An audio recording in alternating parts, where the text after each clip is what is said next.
Black Israelites, wrong again. Mixed fabric breakdown. First and foremost, let's give all praises, honor, and glory to our Heavenly Father Yahweh, and we do so by Hashem Mashiach Yahweh Shai. That's all praises to the Heavenly Father in the name of his only begotten Son, who the world ignorantly calls Jesus Christ. And that was the ancient Paleo Hebrew. It's Presaka, aka Deacon Genesis. Genesis. At y'all with another live lesson, joined by our dear beloved brother Hassad Karab. What's going on, brother? Tap in with the peoples. All praise to the Most High, y'all. And Shabbat Shalom to anybody that's keeping the lunar Sabbath right now. Happy Passover. I almost said happy Passover. Happy Feast of Unleavened Bread to everybody. And yeah, this is going to be a good one because, you know, there's a scripture in 1 John 5:3. It says, "For this is the love of God, that we keep his commandments, and his commandments aren't grievous." And I'm not getting ready to say that doing this the way that we were was grievous necessarily, but it was probably the most, like, the law that if I had to pick one that was kind of, what's a word, an accurate word that's also not disrespectful. It was difficult. Yeah, I mean, well, I don't know about difficult. It was because all you got to do is look at a tag, kind of, you know what I mean? But it was kind of, anyway, y'all get what I'm trying to say. There's one. You had to be extra cautious. Yeah. So we're going to be giving the proper understanding on that, because what I've taught until Thursday, Friday, until like a week ago, until about a week ago was. Well, me. What? No, go ahead. Speaking for me though, I've been sitting on this for years. I've been sitting on not all of this information, but I've been sitting on some of this information for years. And so it's time to bring it out, period. Yeah. So when you look at, for example, you know, if you look at a t-shirt, it might say 100% cotton, or it might say 55% cotton, 5% nylon, 30-something percent spandex, whatever it is. And so for a while, brothers were teaching, I myself was teaching, that it had to be 100% cotton or 100% polyester, or some, you know, they'll give you a breakdown, like it'll say the body is where the cotton is, and then the sleeves and this part is where the spandex is. Nonetheless, the understanding that we have arrived at is that that's not true, and it's very specific what the scriptures are saying as it relates to a garment of diverse sorts, who that is for, and what the diverse sorts are in reference to. Yeah, exactly. Very clear. So the way we're going to do this, y'all, is we're going to provide the proof with the Torah. We're going to provide the proof with extra biblical sources, such as primary ancient Israelite sources. You're not going to be able to get around this. We also have archeological proof. This is what you call game, set, match. So anyway, y'all, let's go ahead and start this again. Thank y'all for coming out. For those keeping the Feast of Unleavened Bread and who kept Passover during this time, peace and blessings to y'all. Enjoy it. For those of you that will be keeping it roughly a month from now, I wish you guys enjoy it as well and get that brotherhood and camaraderie, that fellowship, unity within keeping the commandments of the Most High God and uplifting his name and being obedient. All right. So without further ado, we're about to drop some bombs, y'all. I got a little over a 30-round clip. I got a 30 in the clip. I got a 30 in the clip. And we're just going to break this down. I'm drop some bombs today, y'all. Like Hassad, we dropped that Passover bomb. If y'all didn't get the live show, you had to wait for that after we do the editing and post-production. But we're going to drop some bombs today, so put them bombs in the chat.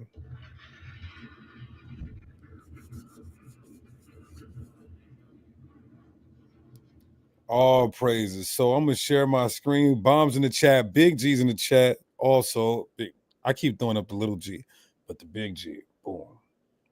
Bow. Big G. Big G. All praises. All right, bombs in the chat. Let's get this started. I'm coming out swinging, Hassad. Can we come out swinging? Yeah, listen, we ain't playing no games. We ain't playing no games. We ain't saying no names. Yeah, and real quick before you do too, Deacon, like this isn't because I just want to just wear mixed fabrics. I just don't care about God. I just want to be able to be fashionable.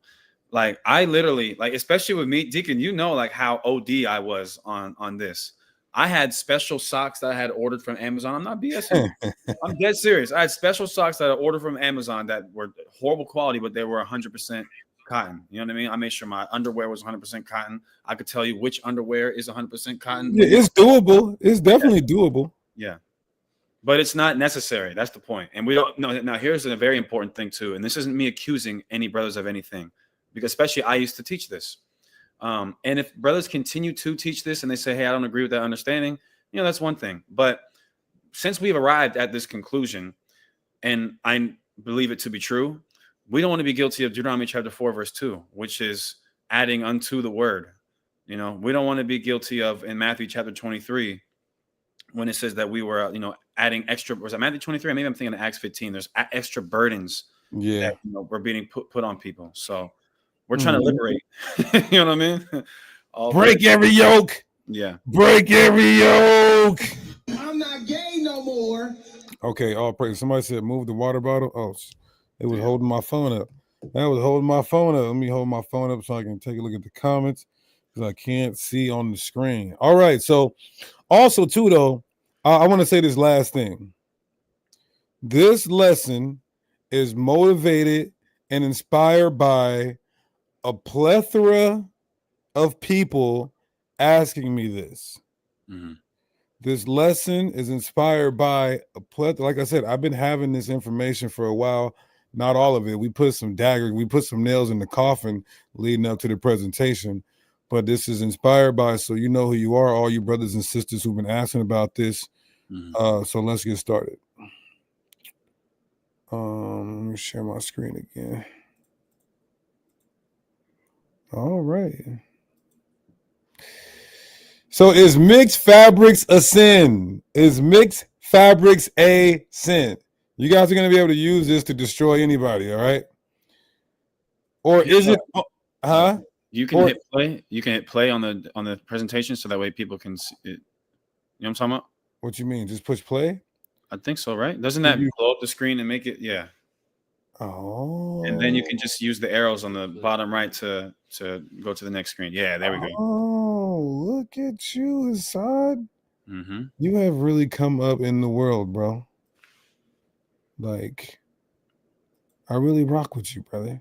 But how can I go to the next one? Let me hide this right here. Oh, there we go. Wait. Use the arrows. Where? What arrows? The arrows on your actual keyboard. Oh, okay. Let's see. Hey! Mm-hmm. Now we're about to do more of these. All praises. Mm-hmm. So it says, is mixed fabrics a sin? Or is it only wool and linen we can't mix? Mm-hmm. Wow. Boom. Today, we will prove the high priest wore mixed fabrics, specifically wool and linen. So listen, most Israelites today would have rent their fringes, bro. Yeah. Me saying this. Blasphemy. Just wait. We got to get that on the soundboard. What? Who's that? David Chappelle? What? Yeah. We're gonna prove today that the holiest of the Israelites, the high priest, wore mixed fabrics. Wow. Specifically wool and linen, mm-hmm, that we thought was prohibited. Well, we're going to break it down through the spirit.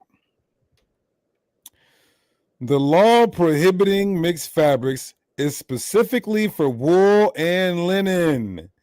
And it's only a sin if an Israelite other than the high priest wore a wool and linen garment. Let me put it in perspective. So, first of all, they didn't even have all these extra materials and fabrics back then. Exactly. But let's just hypothetically say nigga wanted to wear silk and, whatever. That wouldn't be a sin. But it's only a sin if a regular Israelite wears a wool and linen garment. But the high priest, they can wear a wool and linen garment. They can wear a mixed fabric garment. You understand? Let's go. Let's keep going. You want to chime in yet? And even like most of the stuff that we wear here in the Western world, even not just the Western world, all throughout the world currently in 2025 is going to be made of usually it's one of two things: cotton and polyester. And both cotton and polyester, I got to make mention of this, are both plant-based materials. So I know certain brothers that say, "Oh, it's specifically you're not supposed to wear mixed plant-based things with animal-based things." Even if we were to take that understanding, it's still fine to wear cotton and polyester because both cotton and polyester, cotton obviously a plant, and polyester I believe comes from plants as well. It's it's synthetic. It's a man-made thing. So yeah, I just want to add that. Calm. Let's keep going. The high priest in ancient Israel, according to biblical tradition, wore garments made of both wool and linen. This combination was used specifically for sacred purposes. Where's my bomb at? Don't worry about it. Particularly in the attire described for the high priest in the Torah. For example, the ephod and the breastplate were made of finely twisted linen with gold, blue, purple, and scarlet threads woven into them, materials that often included wool. However, this blending of wool and linen was a special exception, as the general population was prohibited from wearing garments made of mixed fibers known as shatnez in daily life. Yeah, real quick, two things, Deacon. You could back up the mic just a little tiny bit, and then if you need me to pick up some reading, I can as well. Trey just put something in the chat. He said polyester is a petroleum product. You're 100% right. It is. So I stand corrected on the plant-based thing, but we can keep going. Well, polyester is a combination of different. Anyway, I'll speak on that later. So it says the description of the high priest garments, including the use of both linen and wool, can be found in Exodus 28. Specifically, Exodus chapter 28, verses 6 to 8. And this chapter describes what the high priest, what they're supposed to wear. You can read the chapter for yourself. It says, it mentions the ephod made of gold, blue, purple, and scarlet yarn, combined with fine linen. So there's gold, blue, purple, and scarlet yarn that is combined with fine linen, indicating a mixture of materials. So you have this, the blue, scarlet, and purple, and it's combined with the linen. Exodus 28 and 6, and they shall make the ephod of gold, blue, purple, scarlet, and fine twisted linen with cunning work. Cunning work. Keep that in mind. Mm-hmm. Keep that in mind. Cunning work. When we go into the Hebrew, we're going to prove that. Some people might say, oh, this is embroidered. No, we're going to prove without a doubt with the Hebrew, with all of this in Hebrew, that this is woven in. Go ahead. It shall have the two shoulder pieces thereof, joined at the two edges thereof, and so it shall be joined together. And the curious girdle of the ephod, which is upon it, shall be of the same, according to the work thereof, even of gold, blue, purple, and scarlet, and fine twine linen. Damn. Mixed fabrics. Now, it also says it here in Salaki. Go ahead and Exodus 39, 3 to 5. Exodus 39 and 3. And they did beat the gold into thin plates. Beat the gold into thin plates. That means gold, like a gold cloth. Gold can be beat thin into fabric. Go ahead. And cut into wires to work it in the blue, and in the purple, and in the scarlet, and in the fine linen with cunning work. They made shoulder pieces for it to couple it together. By the two edges was it coupled together. And the curious girdle of his ephod that was upon it was of the same, according to the work thereof, of gold, blue, purple, and scarlet, and fine twine linen, as the Lord commanded Moses. Now, Go ahead. We're going to deal with the argument that, oh, but it could have been embroidered. No, go ahead and read this. Yeah, it's not exactly. It's not embroidered. Watch this. It says, yes, the ephod in the Bible was woven rather than embroidered. Let's break down the evidence. Here's how we know that it's woven into it to combine. It's mixed, not that it's simply in embroidering. The Hebrew word for work, maaseh, indicates weaving. Exodus 28:6. We just read that earlier, right? Notice at the end it says with cunning work. The phrase cunning work is translated from the Hebrew maaseh hoshev, and there's the Hebrew there. Maaseh means work or craftsmanship. Hoshev is derived from a root meaning to think, to design, which implies an intricately planned woven pattern rather than surface embroidery. Drop a bomb on that. Because it's easier to, it's not as intricate to just simply embroider something. But when you wove something together with cunningly, like with special work, with super intricate, like I said, craftsmanship, it's much more intricate, like I said. That's the first point. The second point to prove that it was woven, mixed fabrics, wool and linen. Go ahead. Exodus 39:3 describes beaten gold woven into the fabric. Exodus 39:3. And they did beat the gold into thin plates and cut it into wires to work it in the blue and in the purple and in the scarlet and in the fine linen with cunning work. This verse describes how gold was cut into wires and then worked into the fabric.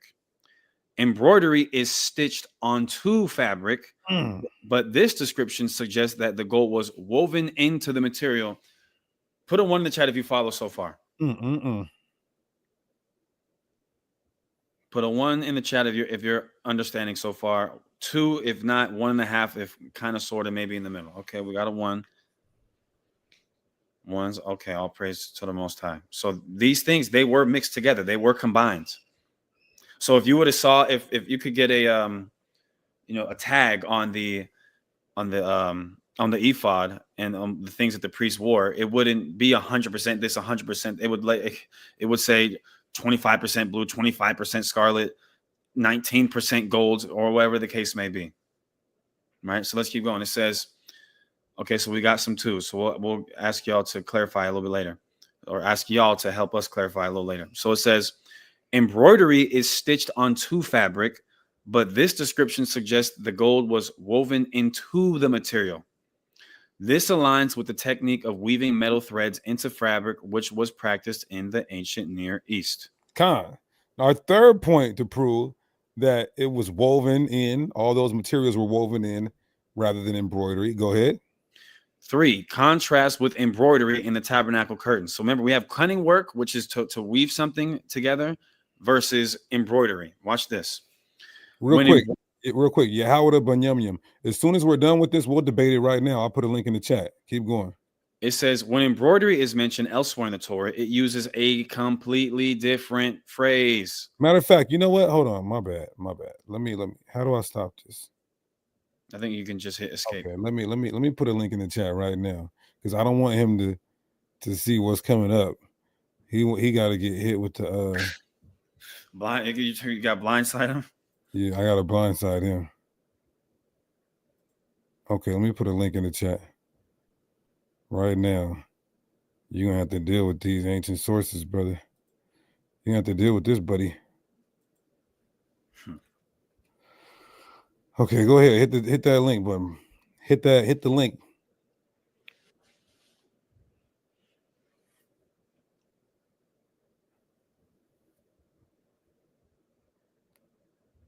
Oh, okay. Yeah, we'll debate anybody on this. And we'll to hell with a debate. We're in the Passover season, the season of brotherhood and fellowship. So excuse me.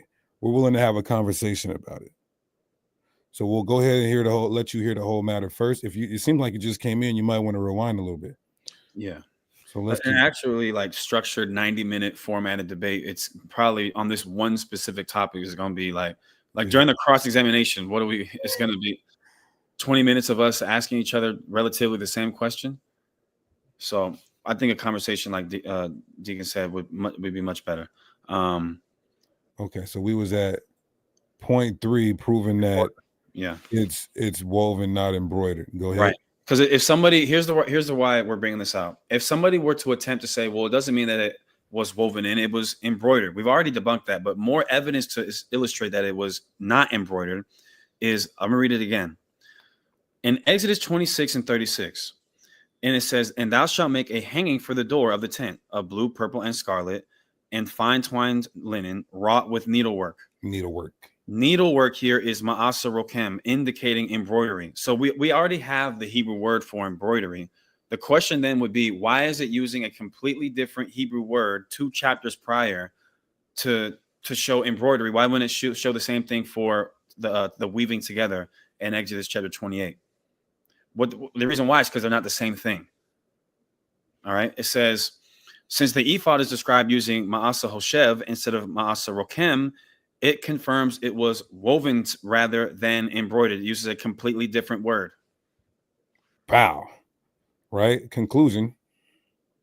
It says the biblical text, particularly the use of ma'asa hoshev, the description of gold wires worked into the fabric, and the distinction from embroidered tabernacle curtains strongly indicate that the ephod was woven, not embroidered. Period, point blank. And guess what? The high priest wore that. So what did he wear?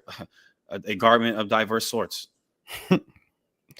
Now, again, for those of you that are just coming in, it's a sin for an Israelite to wear, for a regular Israelite who's not of the priesthood, to wear wool and linen. That's it. But the high priests were able to wear wool and linen. It's like the Most High didn't want us to all have that ability and privilege and look as the high priest, just like high priests are able to do other things that would be a sin for a normal Israelite, which we're going to get in a second here. Yeah, and there's things that a normal Israelite can do that a high priest can't do. Right. It's vice versa. It's not just a one-way avenue. Like, not to jump the gun too much, but a high priest, if their cousin dies, they can't go to that funeral. They can only go, I think, when you read Leviticus 21, to their, I think, like immediate family's funeral, whereas we can go to whoever's funeral. Right. So it's both two things at the same time. There are things that we can do that they can't, and things that they can that we can't. All right. Incoming Stitch. Hold on, where's my bomb at? Y'all ready? All right, here goes the fun part. Here goes some more fun parts. Put them G's, put a G bomb. That's what we're gonna call it, a G bomb. Go ahead. So Josephus, who is one of the most well-respected first century historians in the world, especially as it relates to, Second Temple Judaism, right, is one of the most, I think, first and second century, but like early second century source. And he proves the high priest wore mixed garments of wool and linen. Watch this. He literally tells you in Antiquities of the Jews, book 4, chapter 8, 11 and 12. He says in 10, he has up here, let no one blaspheme those gods which other cities esteem such, nor may anyone steal what belongs to strange temples. So he's talking about not doing sacrilege, nor take away the gifts that are dedicated to any god. Let not any one of you wear a garment made of woolen and linen. Why, Josephus? For that is appointed to be for the priests alone. Drop a bomb. Only the priests were allowed to have a garment of woolen and linen. We are not. But the fact that they're doing that shows that us wearing cotton and polyester shirts is not a sin. That they start doing this for like for you heavier set brothers and sisters. They just start putting the you ever see the jeans, and it'll be 98% cotton, 2% elastane, so that you could fit into them damn jeans. You're all right. You can buy those. You can wear those. So stop asking me. So many people ask me. I was telling them it was okay anyway, but we just didn't have this public presentation. But at the end of the day, we have Josephus saying none of us can wear wool and linen garments except for the priests. They can wear that mixed fabric. Yeah. So we aren't allowed to wear woolen and linen. Let me just emphasize that. We're not saying that you can wear woolen and linen. We're saying that the priest is the only person who can wear woolen and linen. The verse of Leviticus 19 and 19 and Deuteronomy 22, I believe, verse 11, when it talks about wearing a garment of diverse sorts, is specifically in reference to wool and linen, as we're going to further illustrate. It's not talking about cotton and polyester. It's not talking about cotton and elastane. It's not talking about cotton and spandex. I want to go ahead. Salakia, look at this comment. I love you, brother, and I know you very well. The brother, student of the Savior, says, so I might be jumping the gun, and I just came in, so forgive me. But would that mean that it's okay for us to wear mixed fabrics because we are a nation of kings and priests, according to what you're saying? No. We've been called a nation of king and priests all the way back in Numbers and Deuteronomy. But did we get to go and light the incense and give and put the ephod on your ass with touch the altar? Go. Matter of fact, if you thought in Deuteronomy when he said we're a nation of kings and priests mean you could enter the holies of holies, go do it. Go. I wish you would have tried it back then. Yeah, you would have been a goddamn skeleton, my man. Yeah, the priest would have looked at you and just went, you're done. You're done. No, the Holy Spirit of God would have killed him. Yeah. All right, let's keep going. Yeah. Yeah, you guys just not got it, huh? How you top? Yeah, he's just about to say it too. Okay, go ahead. It said, okay, so now let's look at the law and further prove it's only a sin for the common Israelite to wear a garment specifically mixed with wool and linen. Again, that law is specifically for wool and linen. We're going to go into the Bible and we're going to go into other manuscripts and other sources to further illustrate that. It's talking about woolen and linen. Now, guess what? I don't even know the last time I've seen a garment of wool and linen before. You're not going to go into Hot Topic and find a garment made of wool and linen. Very unlikely. All right. You're not going into what is it, Forever 21 or Abercrombie and Fitch, H&M, wherever, you know what I mean? And for a Foot Locker or something, find that. More than likely than not. All right. Let's keep going. So this is when it's first stated. This is when the law is first introduced right here in Leviticus 19 and 19. Go ahead.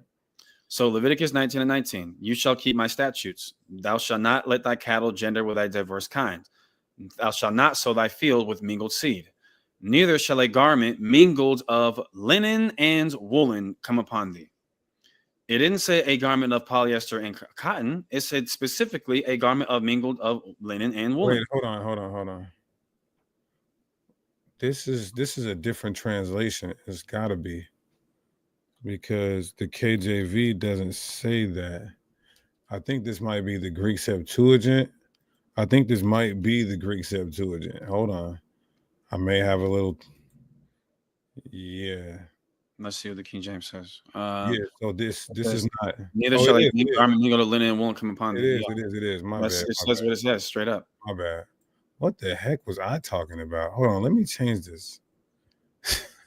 Hey, y'all, my bad. I had all this information, but I put it together last night at like in the wee hours. Yes, in the wee hours. Where was he at? Right here. Let me erase this. We're right there. Lord in Christ. Listen, brothers. Y'all can wear a Nike Tech. I'm finna wear a Nike Tech, a red one, and go with. All right, let's keep going. Okay. So this is when the law is first introduced. All right, so now we see it specifies that it's wool and linen, and then I want to. Okay, go ahead. You got it. All right, another bomb. This is bomb voyage is what is getting ready to happen. We're getting ready to bomb. We're about to be ready to drop G bombs. That's right. Let me go to play.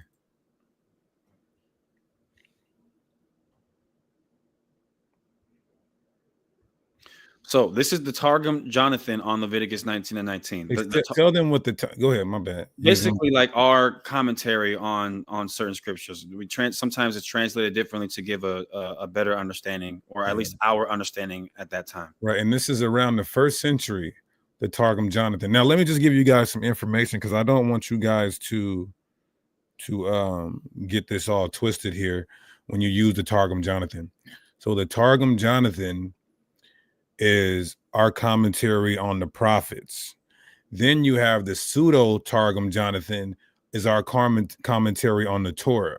Now, the reason why it says pseudo Targum Jonathan, the one that's commentating on the Torah, is not because it's fake.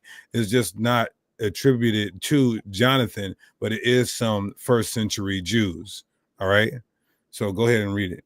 All right. So it says, you shall keep my statutes. Thou shalt not be, thy cattle shall not be made to gender with various kinds.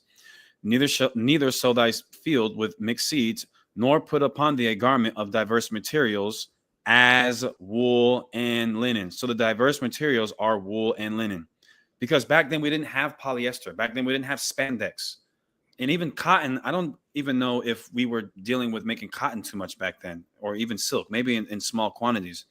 The point is, the main things that we were making our garments out of was woolen and linen materials. Right. That's what we're familiar with. You got to. This is why it's so important to immerse yourself within the culture of the Israelites. Then it'll make more sense. These cultural references, right? So when it says diverse sorts, it tells you what the diverse sorts are: woolen and linen. Deuteronomy 22:11. Thou shalt not wear a garment of diverse sorts, as of woolen and linen together. As of is not in the, somebody might say, well, it's telling you as of is not in the Hebrew. So Another bomb. Incoming stitch. So 4Q MMT, y'all can look this up. 4Q MMT, also known as MMT or the halakhic letter, is a reconstructed text from manuscripts that were part of the Dead Sea Scrolls. A lot of people think the Dead Sea Scrolls is literally just the Bible. They found a lot more than just the Bible in the Dead Sea Scrolls. They found like the so-called book, I think, of Enoch or Jasher amongst the Dead Sea Scrolls. No, just some fragments. And some small that's fragments. what I'm saying, like some fragments of it. They found, I think there's a book called I can't remember. There's a whole bunch of books. Some of them are just fables, right? And then others are letters between people. And they also have commentaries, essentially, as we're getting ready to read. About daily life. They talk about how Melchizedek is the leader of the divine council, which is dope. I use that in the courses. Yep. So it says, is a reconstructed text from manuscripts that were part of the Dead Sea Scrolls, discovered at Qumran in the Judean desert. The designation at final publication was 4Q MMT, Miskat Maaseh HaTorah, Hebrew for some precepts of the Torah or some rulings pertaining to the Torah. Rulings meaning this is their understanding based on what the Torah says, right? And this is going back 2,000 years plus, potentially, the Dead Sea Scrolls. So in fragment 103, I think the 2 right there, I think it's like the fragment 103, number 2, right? Or line 2. It says, do not mix with your merchandise that which, and it says ... because they're fragments, right? So they're giving their comments on certain laws, and some of them are in fragments. So that's why you see the dots and missing words. It says, why should it be a mixture like a mule? So now it's quoting roughly Deuteronomy 22 or Leviticus 19. Then look what it says. And you should be like one dressed in mixed materials, in wool and in linen. So they understood what the mixed materials was specifically in reference to: wool and linen, not cotton and polyester. So you cannot, Israel, wear a garment of wool and linen. Only the high priest can, but you can wear cotton and polyester. What date would you give the Dead Sea? Any other mixed fabric for that matter? Somebody's asking what date for the Dead Sea Scrolls?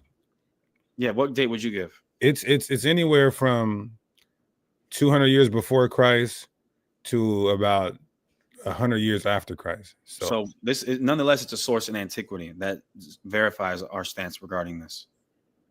So we can get another bomb. Bob Voyage. Incoming stitch.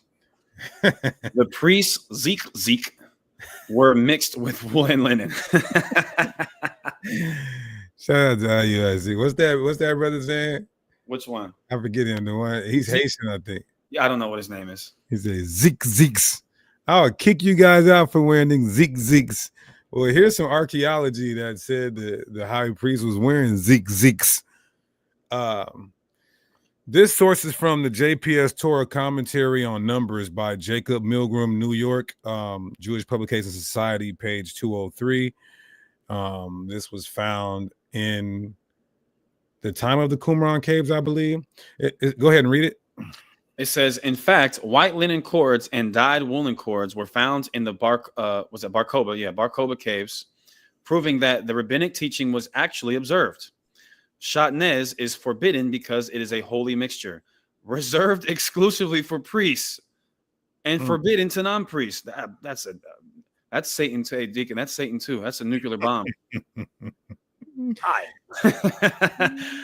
It says, reserved exclusively for priests and forbidden to non-priests. Thus, the tzitzit, according to the rabbis, are modeled after a priestly garment that is taboo for the rest of Israel. And then it gives us the source. Right? So the priest could wear these mixed fabrics, wool and linen, but the rest of the Israelites are prohibited from doing so. And there are lots of things that the priest can do. And this is one of the most important parts of this lesson, is to illustrate that there's a lot of things that the priest can do that the other Israelites could not, and vice versa. So we're going to go into a couple of those things. Matthew chapter 12, verse 5. Look what the Messiah says. Or have you not read in the law how that on the Sabbath days the priests in the temple profane the Sabbath and are blameless? They're working, they're cooking, yet they're blameless. Why? Because in Matthew 12 and 5, Yahushua, who the world calls Jesus, refers to the priests in the temple and how they profane the Sabbath, yet are considered guiltless. This refers to the work priests were required to do on the Sabbath to carry out the temple duties, such as offering sacrifices and maintaining the temple's functions, as described in Numbers 28, 9-10. While these activities technically violated the Sabbath rest laws, they were not considered sinful because they were in service to God. Meaning, again, everybody, there are things that the high priest that the priest in general can do that we are not able to do. And there are things that we are able to do that they are not able to do. So in Leviticus 19, when it talks about us not wearing a garment of diverse sorts or wool and linen, that's for us, the everyday Israelite. However, the high priest, he can, and not only can he, Deacon, he must wear a garment of diverse sorts. Damn. Because that is a commandment for him. He can't say, no, I want to wear full on John 100. He can't say I want to wear 100% linen. Yeah. And in Matthew 12 and 5, because there's this thing coming up in our community now that you can cook on the Sabbath. Matthew 12 and 5 is actually a cut on brothers saying you can cook on the Sabbath, because Yahushua is saying the priests were blaspheming and profaning the Sabbath by cooking on the Sabbath, but they could because that was their function. They had to do that, but it would be profaning for any other Israelite outside of that. You understand that? Okay. Hold on. The brother said, brothers ordering Nike techs as we speak. Listen, bro, I got like 4 Nike techs in my closet because I've been knowing this, but sometimes you want to be careful how soon you drop something out there, because our community, we that's how we know we're the Israelites, because just like our forefathers were adding to the law and holding on to man-made traditions, we do the same thing today. You can read this aside. Yeah, my bad. I just had to text this Buster. Okay, so other prohibited mixtures had the same rationale. For instance, no one but the priest could blend together aromatic spices to make the combination used in anointing oil. Right? Exodus 30 and 33. Anyone who makes a blend like it or anoints someone other than a priest will be cut off from the community. There's certain things that they can do that we can't do. Numbering Israel, only the Levite priest could do so. Exodus 30 and 11. And the Lord spake unto Moses, saying, listen, brother, Dagquab just put all praises to the Most High in the name of Jesus. He is happy. Yeah, listen, when the Shabbat over, someone, come on, get me a Nike Tech, because I ain't straight. I just said I was going to get a Nike Tech. I'm going to go to the mall I'm going to go to the African Mall in Atlanta. I'm going to buy a fake Nike Tech. No one's going to know the difference. Anyway, it says, when thou takest the sum of the children of Israel after their number, then shall they give every man a ransom for his soul unto the Lord. And when thou numbers them, that there be no plague among them when thou numbers them. Only the Levites can do that. Right? So there's things that they can do that we can't, again. Which is why when David numbered Israel, it was a sin to him, because he's not a Levitical priest. 1 Chronicles 21 and 8. Then David said to God, I have sinned greatly by doing this. What is this that he did? Numbering Israel. Done. So, bomb emojis in the chat. Put the bomb emojis in the chat, damn it. And now we're about to go in a little bit on GMS, because we got to touch on something. Tavia McGee said, it's not talking about literal fabrics. It's talking about mixed people. You know what's funny? Like, if you're going to go What's up, Yajadai? If that's you. What you mean you're gonna review it, bro? No, I'm playing. Bro, you want to? How about you review it right now, live? No, I'm playing. But somebody said something. Somebody said it's not talking about literal fabrics. It's talking about mixed people. I want you guys to all understand something, right? Almost every single so-called African American, specifically, you're gonna have like 5% European. So what do we? You know what I mean? What are you gonna do with that? No, remember I was saying that to Fopi. Yeah, they was like, you guys are mamzers, so I'm like, take a DNA test. Then that means if you're mixed with anything, nigga, you're a mamzer. These guys are. You know, it ain't about dopey. It ain't about dopey. Yeah, love. We love the brothers at Fopi. You know, but yeah, let's we can open up for questions, comments, and smoke, but we're gonna segue into GMS because Hassan is about to drop a bomb, another bomb, and then you can just clip this. You can just go in, clip this, or you can do it all over again. It's up to you. Yeah, I'm just and I don't really want to, you know, but I think it's good edification. Yeah. You know, I'm losing friends. I'll tell you that right now. I am not liked anymore. Do you guys? I mean, the chat likes me. You know, the what is it called? Put a one in the chat if gallery. Put a one in the chat if you like Hassan. Put a 2 if you're still mad at him. Yeah. Put a 1.5 if you're starting to like him again. Yeah, your tab put a 2. Go ahead. We know your tab put 222. Your tab. I'm getting blocked. I'm getting blocked. I'm getting matumboed. You know what I mean? I'm just, you know, all praises. Trying to keep God in my life. Hey, Genesis, Texas put 1.5. Shada said we tolerate you. That's all good. Listen, we're coming down to Texas. Matter of fact, hey, listen, Houston, we got a problem. Yeah. Nadab put it too. Yeah. Okay, you want to pull up some of them videos, man, and see and tell the world. Let's tell the world why GMS is mad at you. I think it's a small deal, but Hassad did some. We already knew this, but Hassad did some research, and what they're saying is really gonna shoot themselves in the foot. So we're gonna use this as a teaching moment through the Spirit of the Most High God. Okay, so let me pull. No camp beef, like I said, no camp beef. They're probably calling him all kind of names. We're not going to do that. We're just going to deal with the information. Yeah, I'm not. You guys will know this too because everybody has a problem about what's considered a bitter herb. So now you're about to find out what we could eat for a bitter herb during the Passover meal. Yeah. Hi. What's going on, Elder Apostle Har? Shalom. You know, he used to like me too, Deacon. You know, he used to like me too. Now I'm the devil. Literally, I think I'm one of the worst Israelites to him. But okay, so the title of this video it's got 1,000 views already, which you know. Hey, he's using your NIL, bro. It's all right. It's okay. He can do that.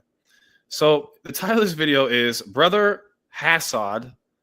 It's one S, Elder. Brother Hassad refuses the bitter herb, which proves he refuses to eat the little book. Now, the little book is the Bible, right? So when in Revelation, I think an angel told John, eat the little book, or in Ezekiel, he told Ezekiel, eat the whole roll. And at first it was sweet, then it became bitter. And he's doing this. Let's just play the video. Shalom, giving all praise to Yahweh, Shemal Shai, Shalom, Kakodah, Shalom to the 144,000 rest of you. Let Shalom to all. So he's responding to another video that GMS Las Vegas made about me. It's called, If Jake Can't Deal with the Bitterness of an Herb, How Much More the Adversity of Jacob's Trouble. So basically, you guys, just to kind of get you guys up to speed, I said on my live stream with Deacon that I'm not going to eat horseradish during Passover. I didn't say I'm not going to eat bitter herbs during Passover. I didn't say I hate God. I didn't, you know what I mean? I didn't say none of that. I said I'm not going to eat horseradish. Instead, I'm going to eat romaine lettuce because that constitutes as bitter herbs. That's all. That is literally, everybody. That is literally all that I said. And because of that, I am not a member of the. You know what? Let's just let Elder talk. So I didn't put anything together. I didn't put no scriptures together. Anyway, I'll give you the title in a couple of seconds. It says this is put up by GMS Vegas 6144K. If Jake can't deal with the bitterness of an herb, how much more the adversity of Jacob's trouble. So let's go to 109. So now there's a I'm video, so and I happy saw you taught me the Command F thing. So we're gonna play. I'm gonna go back to 37, right? But just listen to what he says right here at 109, Deacon. Title, like I said in a minute. You know, these are two demons. They come from Sakari for the Eli's little kids, for real. All right. But they're putting this thing about this guy's selling menorahs. They selling everything that ain't nailed down. You know, That's a lie. I'm not selling menorahs. I'm selling mezuzahs, and that is literally the only thing I have ever sold. That's literally the only thing I have ever sold. And hold on, why do I gotta be a demon? I didn't even say nothing about the bitter herb. You're just there. You're with me. So you know what I mean? You got to get it too. But literally, like that's literally the only thing I've ever sold in my, other than when I sold weed in high school. You know what I mean? That I've actually ever sold in my life. So I'm not selling everything but anything. What do you say? Everything that's not nailed down. Nailed down. But he said something earlier too. He said that we're not of the elect. Anyway, let's go back. Let's hear what I actually say. The guys out. So I said, first of all, if you had a live thing, all the building costs a lot. Where does he actually play my video? Oh, I think right here. Not the elect. Alazar is not one of the elect. Not one of the elect. Hold on, wait. Wait, how do we? How long ago was this video? This was 6 hours ago. 6 hours ago. Okay, go back a little bit. Let me play it. Israelite zombies out there. You're gonna get mad. Get mad and stay mad until the missiles come and do away with your black asses. This man right here is not one of the elect, and I take it he's not one of the elect either. These two guys are not elect. Alazar is not one of the elect. What does he have to do with this? He just caught astray. Damn. But apparently, because I want to eat romaine lettuce on the Passover, which is a bitter herb, and I'm gonna listen. Not only I don't even want to. I'm gonna just drop the bomb later, right? But that's why I'm going to be making a video about responding to this, because apparently I'm not a member of the elect because I'm eating romaine lettuce on the Passover instead of horseradish, and both are okay. And I don't even hate these guys. You know, I don't hate them. They're Israelites. They'll come back. But we're gonna die, is what he's saying. It's all right, you know, these niggas are gonna die, but it'll be all right. They'll come back. Hi, Tar. Yeah, what's going on, Elder? So I think that's pretty much it. Elder Gabar made a video too. I don't know what the name of it. I don't know how many Great Millstone videos have been made about me today, but over romaine lettuce. Damn. And then so I came into the comment section, right? And I said, hi, Elder. I never said I wasn't gonna eat romaine, or I never said I was not gonna eat bitter herbs. I got blocked. And so then in response to that, Elder Apostle Har made another video. And this is just really weird to me. So the title of the next video, everyone, is this: Trending Bitterness. Brother Hassad, what does Deuteronomy 22, 28 to 29 mean? So he's asking me about a scripture that they use to justify, well, I'm not saying that they commit it, but that they believe it's permissible. It's lawful to grape. It's exactly. They believe that it's lawful to force yourself onto a lady. And so because I don't want to eat horseradish on Passover instead of lettuce, now we're talking about grape. Yeah. That's where their mind immediately goes. I don't know why that is. Bitter herb equals grape. Let's do Command F. I like this thing is, what should I look up, Deacon? What word should I look up to see what he said? Look up grape. There we go. And told you. Him that grape is in the Bible, but at the same time, he was talking about we ain't right. Okay, he started talking about polite. Let's see if he talks about grape. Okay, whoa. He talks about grape quite a bit. Oh my God, look at all of that. Grape. It's a lot of grapes. It's a whole lot of grape. Okay. Yes, man. That grape thing, I ain't with that, man. I'm going back to being a Mohammedan. So he asked me about if it's basically, and it's just exhausting at this point. Elder Tahar, Deuteronomy 28, 22, 28 to 29 has nothing to do with forcing yourself on a woman. I guess since we're here, we can just make mention of it. And I bet you that this is going to be the part that they really want to respond to. They're going to say, whatever, you can eat romaine lettuce, nigga, but let's talk about grape juice. So in Deuteronomy 22, let me show you guys something. And this is really sick. You know, we're making light of it, but this is a really disgusting thing that these brothers are teaching. In Deuteronomy 22, verse 28 says, if a man find a damsel that is a virgin, which is not betrothed, and lay hold on her and lie with her, and they be found, then the man that lay with her shall give unto the damsel's father 50 shekels of silver, and she shall be his wife, because he hath humbled her, and he may not put her away all his days. And I believe from all the videos I've heard, Elder Hart says the word is aina. Let's take a look. The word for humbled. Yeah, the word is aina. Strong's H6301. And it's used. So they'll say that means to force yourself on a woman, right? And it doesn't mean that. And I'm going to prove it in a second. But there's one when it says, I think the root word, it says if you humble, like or the with the harp. Let me see. I think it might be the root word of it, right? I'm dealing with the harp. Or that might be the word for let me take a look. Lay hold. That's the word that lay hold. That's what it is. Oh no. Yeah. That's the word for lay hold, right? And we can deal with humble too, but I want to say this, right? It says you lay hold. It's the word tapas, right? It says this guy lay held on a harp. Was he forcing himself on the harp? Is he? Because that's a violent act to force yourself on a woman. Is he being violent with the harp and the organ? No.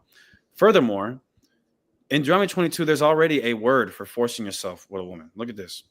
If you just go up a little earlier, it says Deuteronomy 22 and where is verse 25? But if a man find a betrothed damsel in the field and the man force her and lie with her, then the man that only that lay with her shall die. Now, let's take a look at the word here for force. Force, chazak. So there's already a Hebrew word for forcing yourself on a woman. Why doesn't it use that word in Deuteronomy 28 to 22, 28 to 29? Because it's not talking about forcing yourself. It's talking about you crack it. Like, imagine that. You say you cracked her. Oh, I cracked her. Did you crack her over the head? Or I knocked her? Did you knock her out? No. You should, not trying to get too graphic into this, but in the UK, they say, you know, you'll get banged. You're talking about banging people. You know what I mean? And they're talking about hurting someone. In America, if you say, yeah, I banged her, you're not talking about like you hit her over the head with a goddamn club. You're saying you could have been listening to the Isley Brothers between the sheets. You know what I mean? That's not a record that you're going to listen to if you're forcing. But I'm not going to get too deep into this, man. I got a video. I want to play real quick. Go ahead. Or I smashed. You did what? You smash her face in? Huh? I hit it. Did you punch her? It's not literal. It's just words that our ancestors used.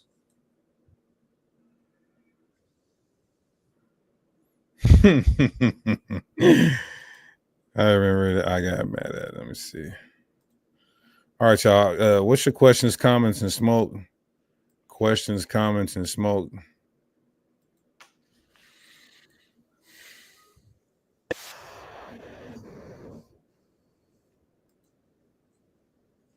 And we can't hear it. We can't hear it. Yeah.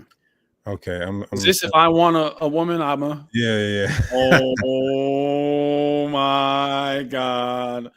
You know what? Elder Tahar, Elder Apostle Tahar, Elder Apostle Kabar, Elder Apostle Ramlab. It would be really funny too if Elder Rakad could make a response video too. I want an explanation. And I think the 400 people watching this want an explanation on what you meant when you said, if I want to... Here, you do it. Okay, what's the name of the video? I'm sending it to your WhatsApp. Can you just tell me You what want it me to is? send it to your phone? Yeah. Okay. Phone, WhatsApp, what? Phone. Yeah. Wind horse. Hold on. We gotta keep this a secret. We gotta be the only one with this video. Okay, Well, I sent it to your phone. okay, I'm looking at it What right. minute mark? Let me show you what minute mark. Oh boy, this is bad.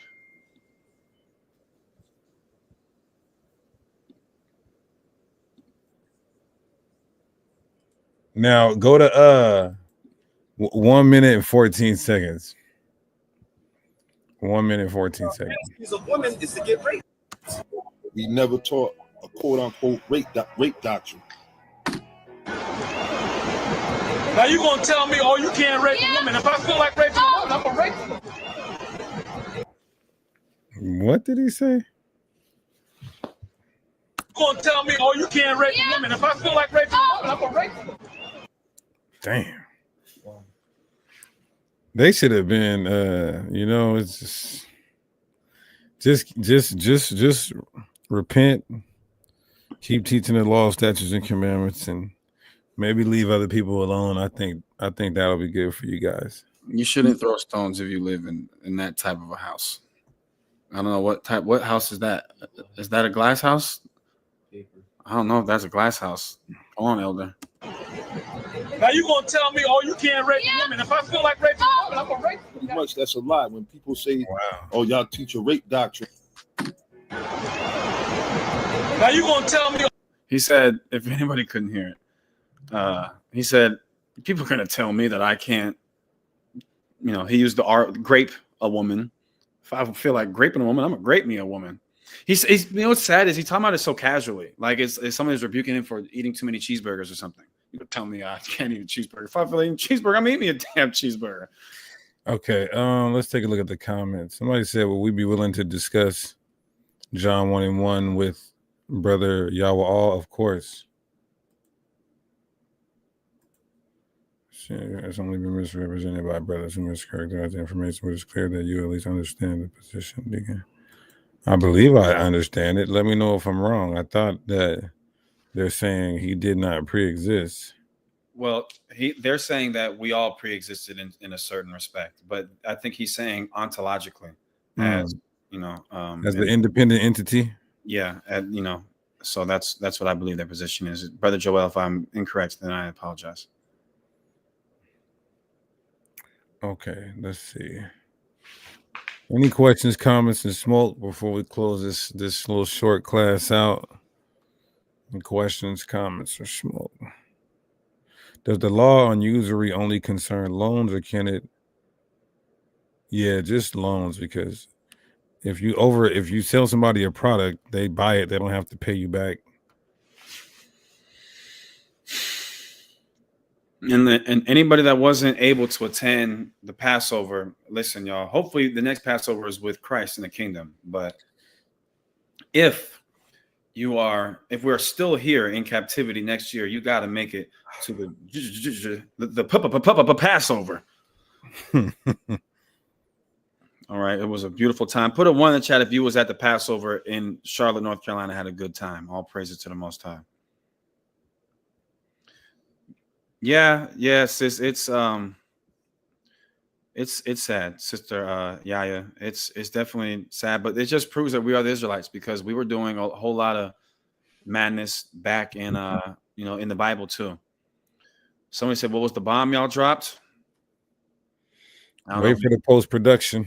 I don't know if I can tell y'all that. We Wait dropped for the post-production.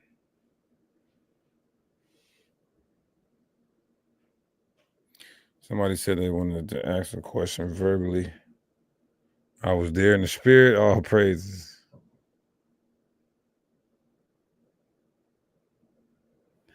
How are you buying food stamps usury? Because you're really supposed to be getting charged half off.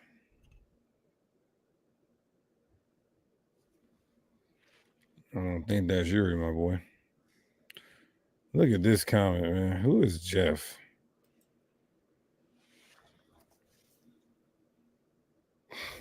Bro, This is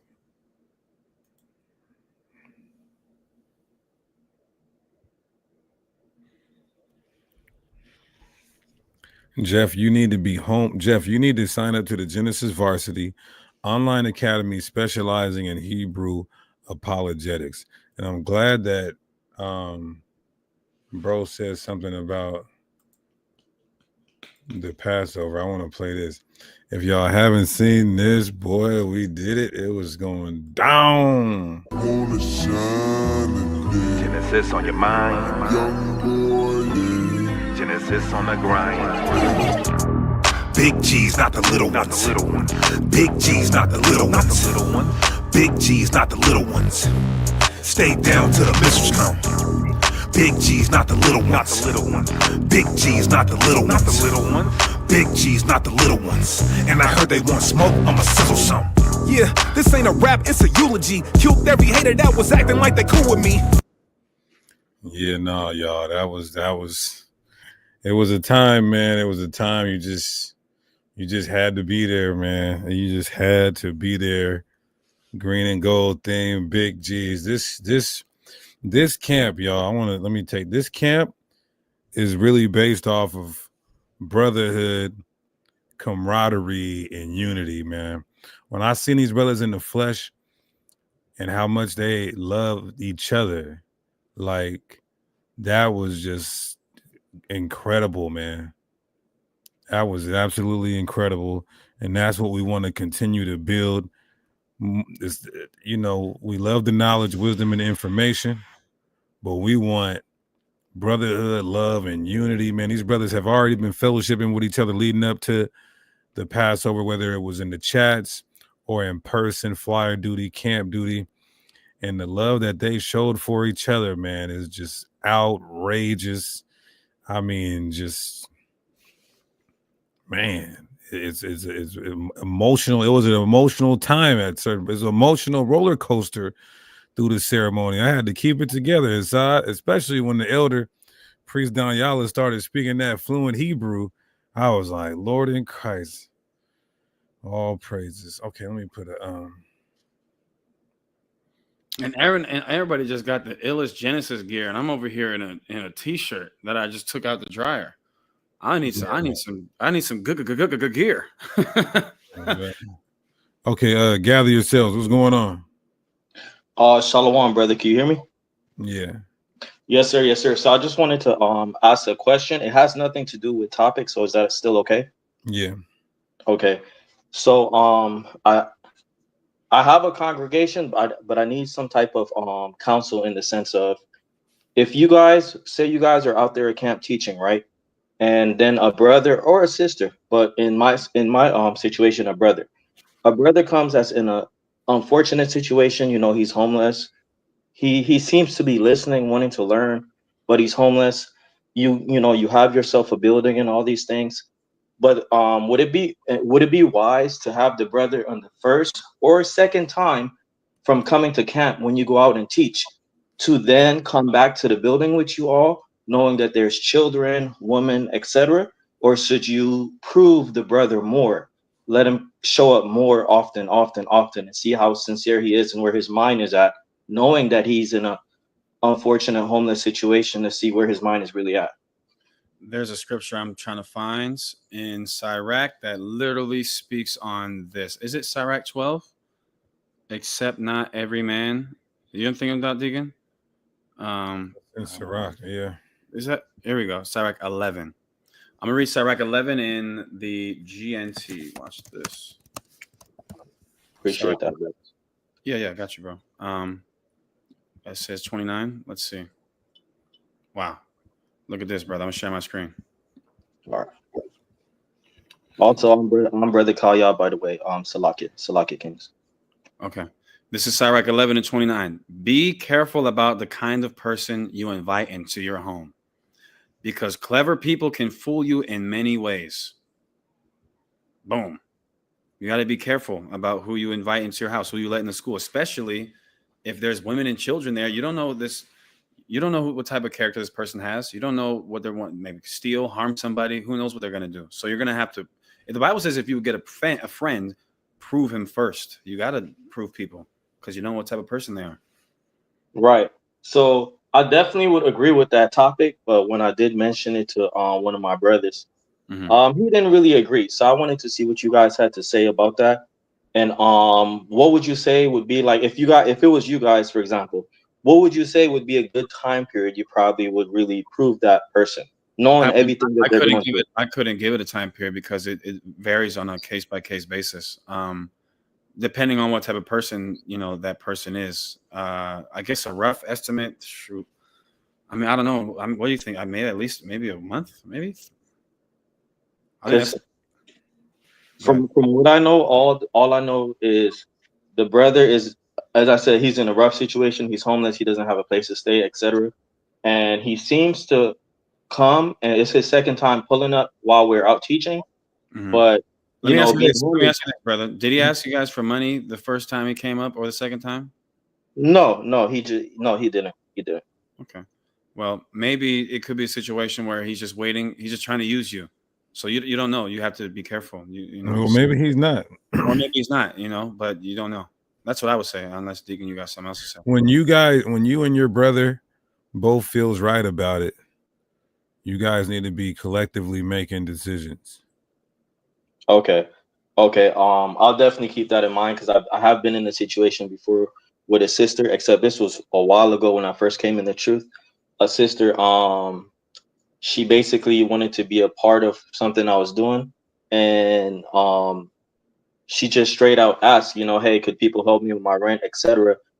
Thinking it's like a church or something where we could just give back to her, and we didn't have that, but someone did help her. And the second she got help, she never participated or showed up in anything we ever did after that. And guess what, though? Great is your reward in heaven, because you gave as you were given unto God. Con. But this sister says, if you were out here teaching the Bible, and if the Most High is with you, then you should be able to read a person's spirit off the jump. That's not necessarily true. It really takes experience. It takes time. I done been played before. Yeah. So, you can't say that every time. Niggas are slick. Niggas are snakes and cunning. Yeah. Why didn't the disciples have the ability to read Judas' spirit? Remember when Christ said, one of you is a devil? And what some of them said, is it me, Lord? Is it me? How come they didn't know who? It's Judas. Con. All right. The water, I appreciate y'all for accepting my question, even though it wasn't on topic. And Shalom, Kings. Shalom, brother. Yeah, but like I was saying, though, I ain't never shooken up. Going back to this, I want to do a quick Passover recap. We got a lot of footage. We got a special presentation that all the nation needs to hear. But a recap, man, it was a powerful first Genesis 2025 Passover. It was the best, and I'm not hating. I promise you, I'm not even being biased. Anybody who came from the same camp that I came from was like, nigga, we never had no shit like that. We never had a building like that. We never had the setup like that. We never had quality like that. So, we just wanted to make sure that everybody was accommodated, acclimated, acquainted, and situated, and whatever type of related that it was. But yeah, it was good. All praise to the Most High for all the brothers and sisters and the kids that showed up. All praises to the Most High. The cookout was crazy. The mega camp, the police was tripping on us at that damn center. But the Passover, the outings that we did, brothers was chilling at their respected Airbnbs and having gatherings like that. So, I just want to say all praise to the Most High for those who showed up and showed out, and all the brothers and sisters who were there in spirit, who were watching online, and who supported and were just praying that everything went smoothly. How we orchestrated, how I'm sitting here at the top of the map in Seattle and able to orchestrate that facility aside on the whole bottom of the map was crazy. And then everything goes smoothly with no interruptions or hiccups. That's all the Most High is doing. All praise to the Most High. All praises. So what we got in the chat? Oh, if you want to join Genesis, because I know a lot of people now who seen the footage and seen the unity and seeing how we function, and even brothers and sisters who weren't a part of Genesis but showed up to the Passover. If you want to be an official member of the body, hit my email. Get into a body. I don't even care if it's Genesis. Get connected to a body. We're supposed to bear each other's burdens. You need leadership. You need order. You need structure. Don't be an individualite, but don't also, he said, give Hassad some credit. Never. The last time I gave Hassad credit, he said he was what was the disciple, Mattathias, the one that took Judas's place? Yeah. No, I thought you were gonna. Do you know what I thought you were about to say? I can't give him anything because whatever I give him. Okay, all right. Okay, in front of 400 people. Let's not do that. Nah. Yeah, hit me up, man. Yeah, of course, Hassad, man. Hassad. I was very surprised with brother Hassad, you know, because he's a young man, but whatever I was telling him to get done, he definitely got it done like that second. I did have to tell him because Hassad is one of them, yeah, I got you, I'm gonna do it. But during this whole process, because normally he'll probably do it the next day, 4 hours later. Hassad learned to, you know, when he has to do something, you do it now. You do it at that moment, because black people in general have a hard time with that. Yeah, we're taking questions, comments, and smoke. But yeah, credit to Hassad for sure, man. He got the lamb. He had the brothers get the lambs together, man. He had the they cut it close on the lambs. And you know what? I understand now, Hassad, why there wasn't enough lamb as I thought, because when you see the lambs that they slaughtered, yeah, they weren't the biggest. They weren't. So we gotta look for some fatter lambs. It ain't about just being a year old. You gotta get a healthy year old, man. But what about you, Hassad? Quick Passover sentiments. Man, it was dope, you know. I was just so happy that things went well, you know. I know that there were people that were expecting things probably not to go well. And especially with this being the first Passover we had as a camp, it's very special. Everything went, there was nothing that went wrong at all. There was nothing that went wrong. The camaraderie was amazing. Yeah, we was expecting brothers to get drunk and all that at the Passover. And that's crazy. Everybody was really composed and sober for real. Yeah, and everybody just praises. That's Wish I could. No, I'm joking. Genesis is just like, it's just real niggas in Genesis, man. I can't put it any other way. It's just hellified brothers that's in Genesis, and they're not in any other. No, I'm playing. Like they call themselves. They took the G or something like that. They're like Gaborium or something like that. Like they ain't got the sauce like we got the sauce. Man, I see King Solomon in the chat. He's a cool guy, I guess. You know what I mean? Shout out to the Bach and the Gob, all that, brothers. Hey, they can do like this. They can throw that G up, but they can't do the big G though. Yeah, they ain't Dr. Pepper. They're Mr. Pibb or something like that. I'm playing. Let's see. Payback the Bach, because you was talking crazy to me on the phone the other day. Let me see. So the brother had a question. I don't understand what he's saying here. What does it say, Hassad? Salak King question. Shark have dermal denticles, also called placoid scales, which are small tooth-like structures made of dentin and enamel, similar to human teeth, that can swim faster. Are you asking if we can eat shark? And no, when you look at their skin is, listen, let me just show you what the word for scales is. When you look at the word for scale in Leviticus 11. Look at this, Hassad. God, you're a real nigga, but you're not a real. Oh, no, that was perfect. That was perfect. Oh my God. Okay.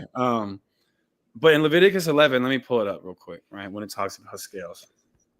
There's real, and then there's, you know what I mean? Golly, I feel horrible. I feel horrible, man. Listen, I love you, brother, to the death. I love you. That's right, Kodash. You know what's up. So when you look at the word for scales, look what it says, right? So not fins nor scales. Look at this. Who Scale. would want to eat shark anyway? Yeah. It would just have to be a Genesis member that wants to eat shark. After we just got done saying how great of a people you guys were. So notice, look what it says. Hence a coat of a male, like chainmail, like the knights would wear, is supposed to be like that. Those type of scales. Those do not exist on a shark. If you look at a rainbow trout, they have clear fins and scales right there that look like chainmail. So no shark. No baby shark. Do. Dude said, do we still, bro, the Passover's over. Either you put blood on your doorpost or not. He's responding to you, Hassad. So swordfish is unclean too? Yes, swordfish is unclean.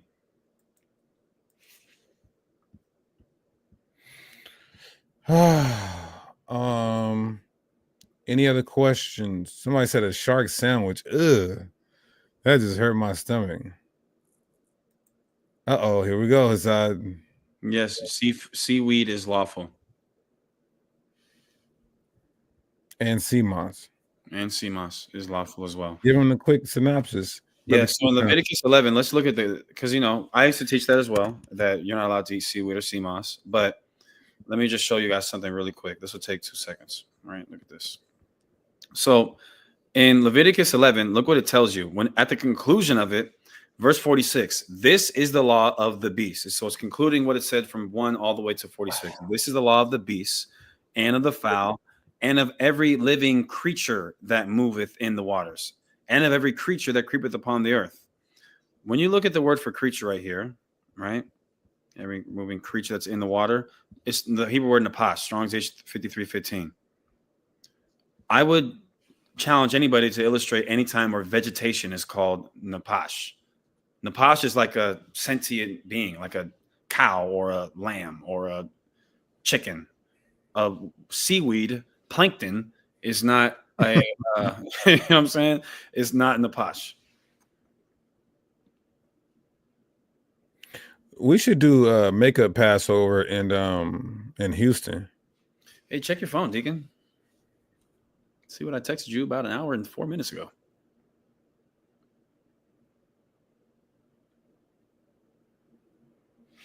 Oh, you did? Yeah, we should do makeup Passover in Houston. Yeah, if you missed after Sabbath, we'll look up and see what's going on. But if you missed the Passover and you still want to observe it with Genesis, we might be doing the makeup Passover, or you might just say, I want to keep 2 of them in fellowship with the brothers. We might be doing the makeup Passover in Houston. Put a 1 in the chat if you are in Houston or Sugar Land or the surrounding areas. Put a 1 if you're in H-Town. And for those of you who don't know, the makeup Passover is like 30 days from now. So in the law, you have the Passover, and then a month later, those who missed it, you can make it up a month later.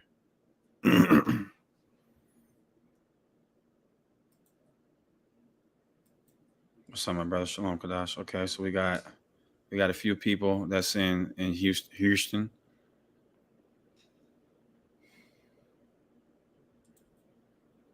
Whoever this guy, the handle of this guy is, there's some growing, I guess, that we have done. We've come to some different conclusions. By the way, that story of Judas Iscariot is an allegory about the tribe of Judah. I'm not sure what you mean by that. I'm asking because Israel was commanded to wear fringes, and I see these guys with fringes and the Zeke. He literally said Zeke. He said the Giants. Oh, brother. Giants? With the Zeke? With Zeeks. Is there a reason why God allows a master to keep his servant, wife, and child after he is free in Exodus 21? That's a good question. Let's go there, because I looked at that before. Let's go to Exodus 21. And I believe it's because he wanted to stay. I think so. So if he elects to stay, let me see. Let me take this off the screen.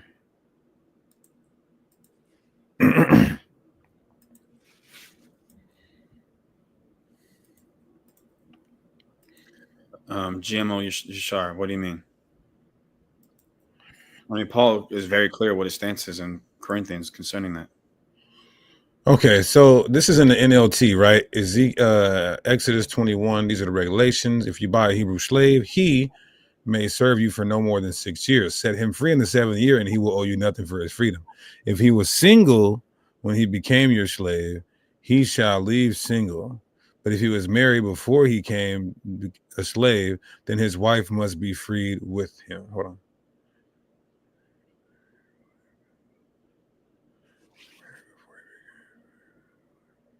Yeah, so you got to let the wife go.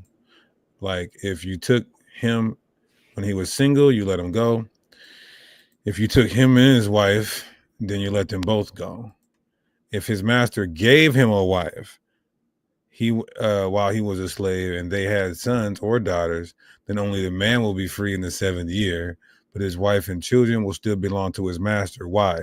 Because the master provided him the wife and the kids, therefore they are his property for that time being. And there could be here that their 7 years is not up. So it's not that the slave master is breaking the 7-year rule. It could be that you got him 3 years before you gave him a wife. That wife still got 4 years to serve, but the slave may declare, I love my master, my wife, and children. I do not want to go free. It do also seem like a ploy to keep a nigga around, though, too. I ain't gonna front. If he does this, his master must present him before God. Then his master must take him to the doorpost, pierce his ear, save his life.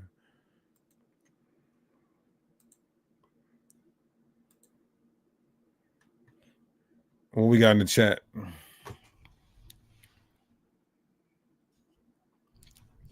For the vegan or vegetarian is eating the, yes. So let's say you were in Israel and you didn't eat meat. You would have to eat the meat on Passover. So we say, Did Yahushua exist as the Word while he was Solomon and other people during the Old Testament simultaneously? What do you mean did he exist as the Word? He's saying that,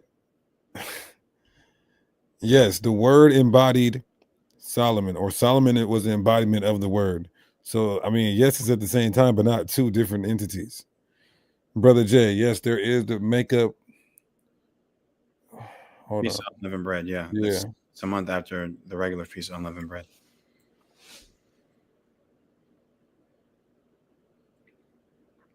Soldier of Yah. How do I reconcile that? It's what the Most High is saying in Isaiah 44:24 when he says he's alone. He's saying that he alone is the source of all the creating. That's what that means. You know, so it would be, and I know why you're asking the question, which is fine, but we'd have to look at Hebrews chapter 1, Colossians chapter 1, Revelation 3, John 1, and other scriptures, and we have to harmonize them. Yeah, and who's the us? Who's the let us? Let us make man in our image, us.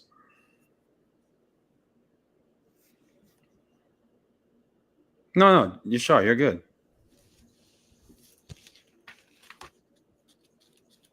Let me take a look at that Revelation real quick.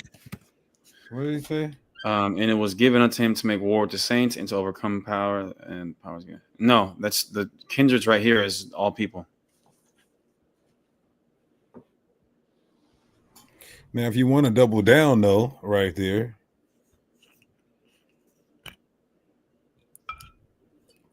Shamar, no, it's either or. You can either wear the tzitzits or the fringes that most people are familiar with. You have to wear one or the other. Zeeks. Hey, y'all, you see this? I've been really on this glass bottle water, Yeah. trying to take care of myself. Y'all take care of yourself to your best ability. To your best ability, we're in this hellhole where everything is horrible for us. Okay, what's this?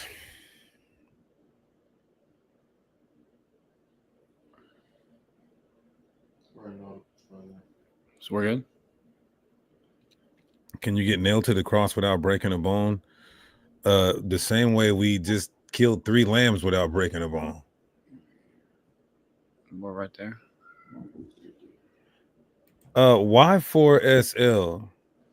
Why S4L? What do you want to explain again, brother? The Giants with Zeke.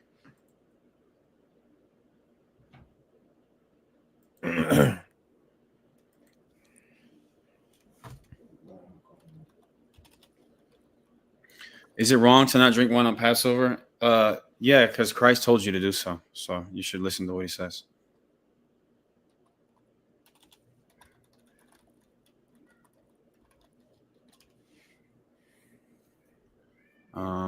Plus they might not be open. The owner's finding no occasion. Okay, I'm not sure. What scriptures help y'all when you feel the Most High is stretching your faith and waiting on something? Like when he's testing you? There's a bunch of scriptures. There's one in Judith where, let me see. He has not tested us like our fathers. Something like that. I think it's in the Apocrypha. Judith chapter, where's it at? Is it 2? So remember what Abraham, Isaac, him.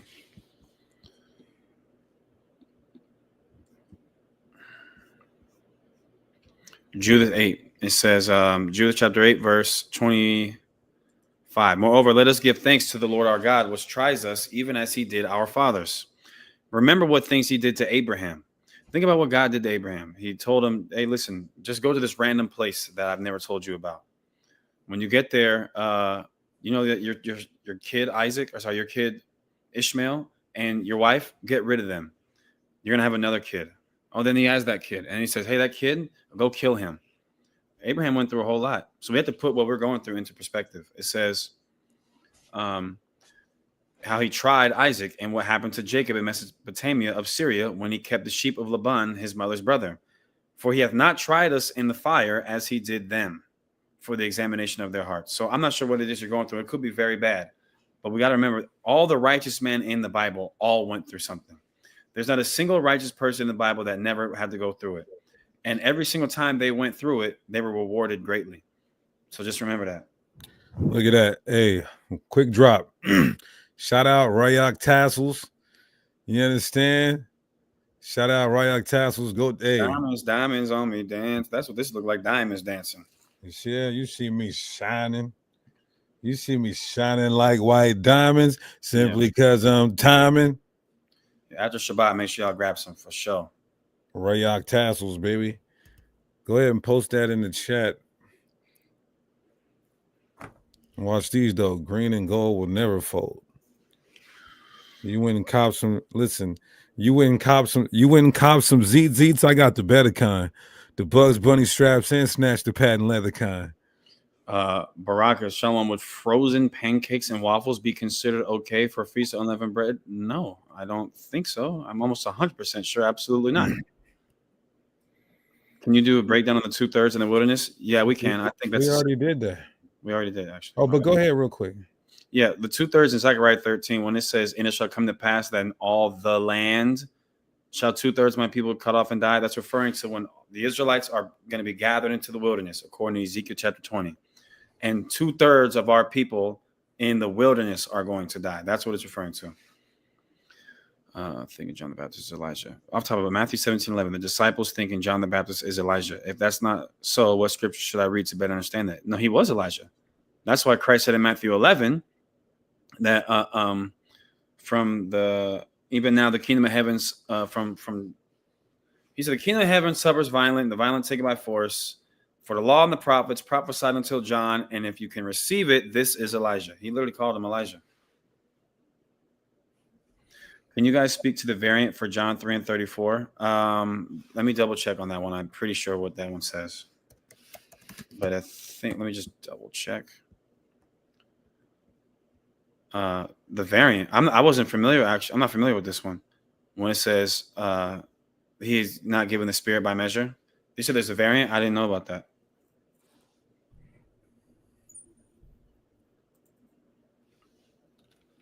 So I'd have to take a look into that.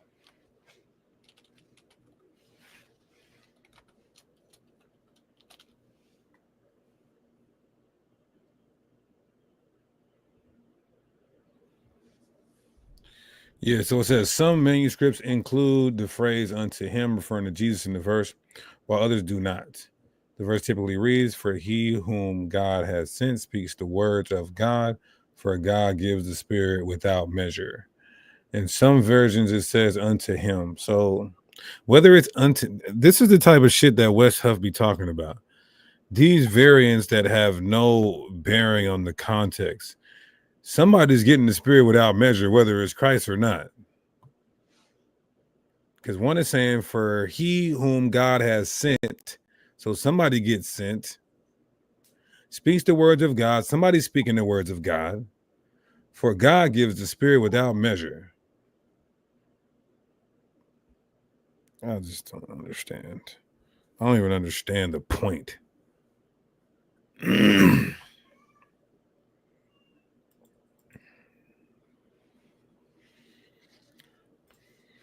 see? They say they want beef, then I'm cooking like I'm Kaya. Never been a pseudo, I ain't Billy Carson. You just like to show it off, I'll be really parking. Look at that general's coat, Hassad. Look at that general's jacket. General's jacket. Why are black people playing on the Bible? The book is not to be understood. Excuse me?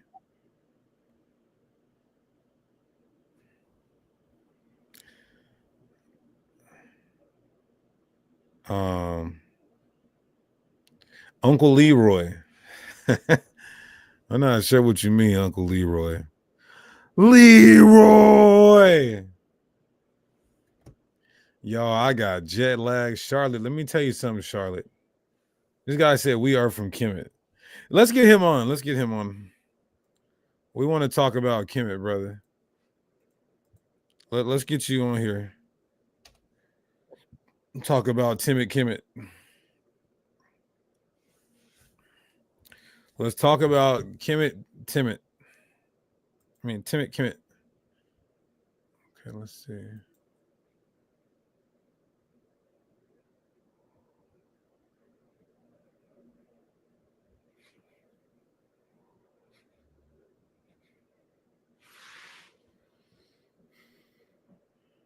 This is crazy.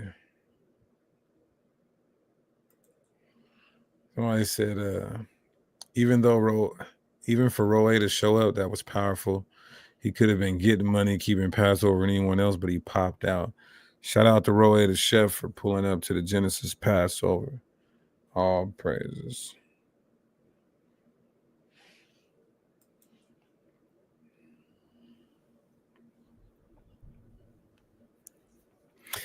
Hassad got his wedding coming up in how long? In 12 days. In 12 days. Damn. Talk about it, brother. Yeah, man. All praises to the Most High. I'm getting married in 12 days. It's been a long time coming. It still doesn't even feel real. Yeah, I'm getting married in 12 days. So all praise to the Most High, everybody. Definitely send up some prayers for your boy. It feels surreal. Yeah, man. I'm gonna have the illest playlist ever. You know what I mean? I'm gonna be singing Laney Williams and everything.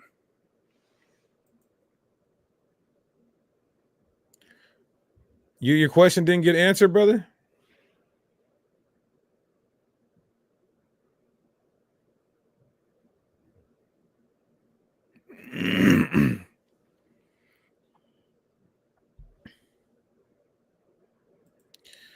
If we have the Spirit without measure, we should be able to do everything Yahushua did.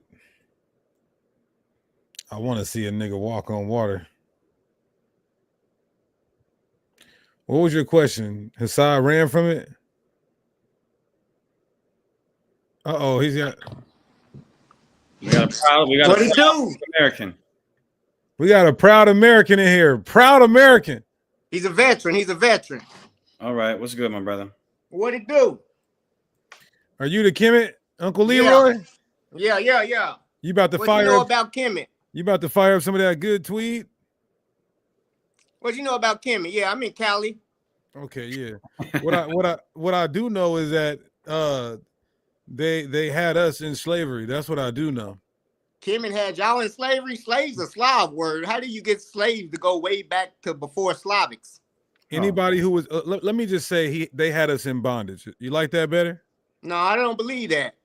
Okay, so if you Where's go, your proof of that? it's very easy. When you go to the dynasty of, are you familiar with the dynasties? Yeah, yes, old, middle, or new kingdom. Okay, so which one? I'm about to show you, my brother. I'm about to show you. You're gonna pull up somebody else's information. Nah, I'm going to. So when you look up,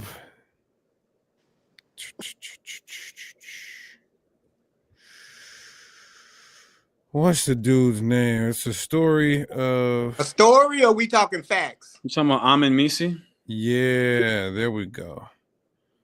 Who is Amen Misi? He's asking you, brother. Federal. Federal. Where you at, brother? Hello? Fed. Fed. We'll wait for him to come back up. Somebody said wedding rings aren't lawful. Well, do you have a source on that? I mean, I don't wear them, but there's some things that don't go back to idolatry. Now, if you can prove they do go back to idolatry, then I'm back. Provide that source. Yeah, go ahead and tell me about it. What kingdom was it? So, what do you know about Sintaki? Give me a date, bro. You don't know about Sintaki? Nope. Okay. What was it? Are you a Kemetic scholar? No, I'm not a scholar. Half the stuff been erased during the Dark Ages. Nobody's a scholar of Kemet no more. Do you know about SETI 2? Yeah, I know about SETI. SETI 2 in term? It's the Come 20th. on, bro. What are you saying? When were we in bondage? I'm trying to teach you, brother. No, you're not. You asking 20th. me questions. It sounds like you're trying to learn something. No, I mean, if I was trying to learn, you don't have the sauce for You're it. asking questions. You're looking up something. What's going on? When were they in bondage? What was going on in the 20th dynasty? The Ptolemies, the Greeks was in there. Are you talking about when the Greeks took over? No. Yeah. How long have you been studying Kemet, brother? Nah, bro, y'all ain't even. Y'all believe in the Bible. Why are y'all even playing in the Bible? Y'all believe the Bible? Y'all believe Abraham was real or something? Okay, just hold on. We're gonna get there. How long have you been studying Kemet, brother? I can show you this. Can you just tell us? Do you have a certificate of completion from Dr. Ray Hagins? Oh my God. Yeah, I done been through a couple schools. Theology's not gonna teach you nothing about Kemet. Okay, so you don't know about the 20th dynasty. You don't know about what you know. They told you about the 20th dynasty. You don't know about the 20th dynasty. That's whitewash. Well, you know what, brother? That's why we're asking you. You're clearly the expert. No, I'm telling you. Listen, I want to know when we was in bondage. That's how the conversation started off. A lot of people think slaves built the pyramids, and that's what got black people fucked up. I just told you, brother. That's what I told you. Can you prove to me? Can you prove that? Where do you come from? South Sudan. You come from South Sudan? Yeah. How you know? Because I did my DNA, my haplogroup. Oh, the white people. Oh, white people told you where you were from. No, I did my whatever you want to call it. I know where my haplogroup is coming from. But you said haplogroups can't make up a haplogroup. They can't. No. The haplogroups change over thousands. No, you get your same DNA back from two different companies, and they don't even know what the other information is. They can't copy what they don't know.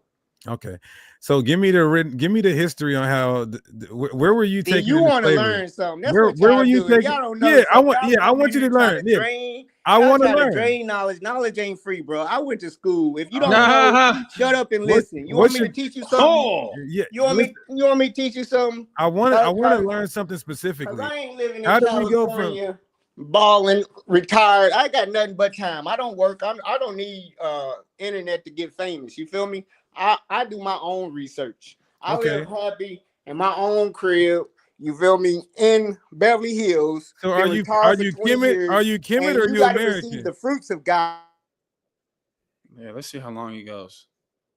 He's gonna go for a long time. Yeah, let's let him run out of breath first. Let's wait till he's about to catch his breath. Pause. Oh, yeah, I guess.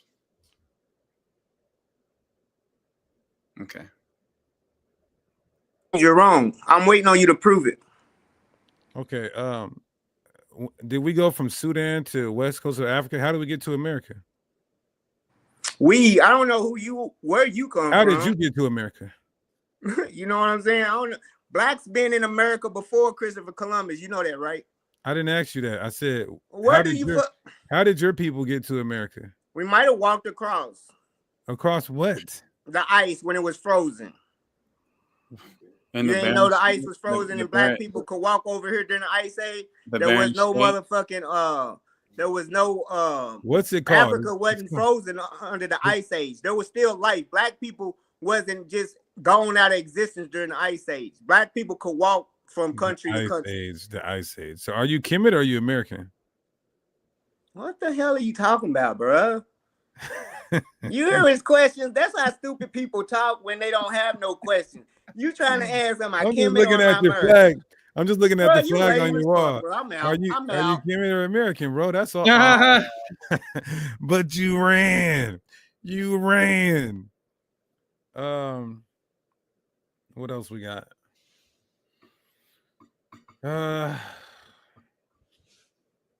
Any other questions? Oh, the brother said he didn't get his question answered. IB, ask your question one more time, please. Ask your question one more time.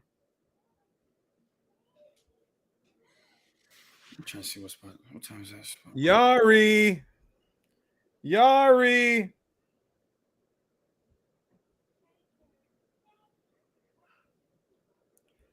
Somebody said, how do you join to discuss? I hope it's worth our while. I'm going to put a link in the chat, respectfully.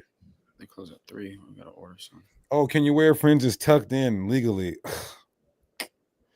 I mean, to be honest with you, bro, like, I wouldn't do it. Let me see her real quick. And then you can take her. Come on, say hi. Dada? Say hi. Say hi. Mm-hmm. Look in the camera over there. No, look over here. This way. Let them see how beautiful your face is.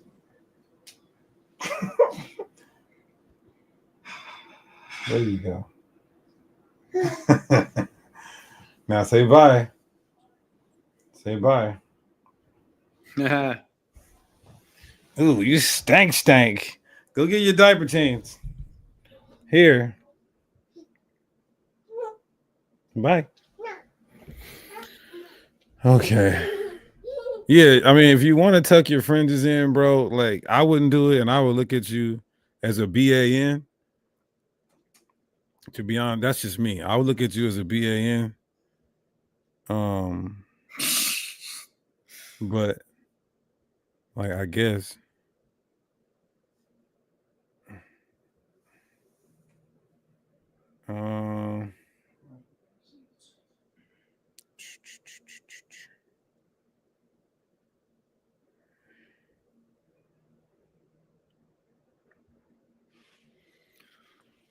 Okay.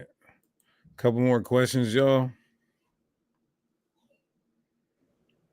He said that's not nice. Got another question. Were the Israelites that had leprosy following other gods when they didn't cut their hair?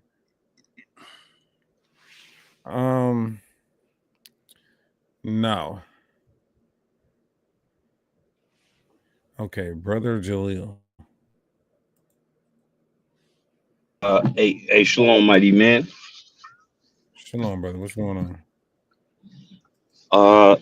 If time allows, I would love to discuss the New Testament versus the Old Testament as far as what are we under. From what I understand, you men believe we are still under the Old Testament.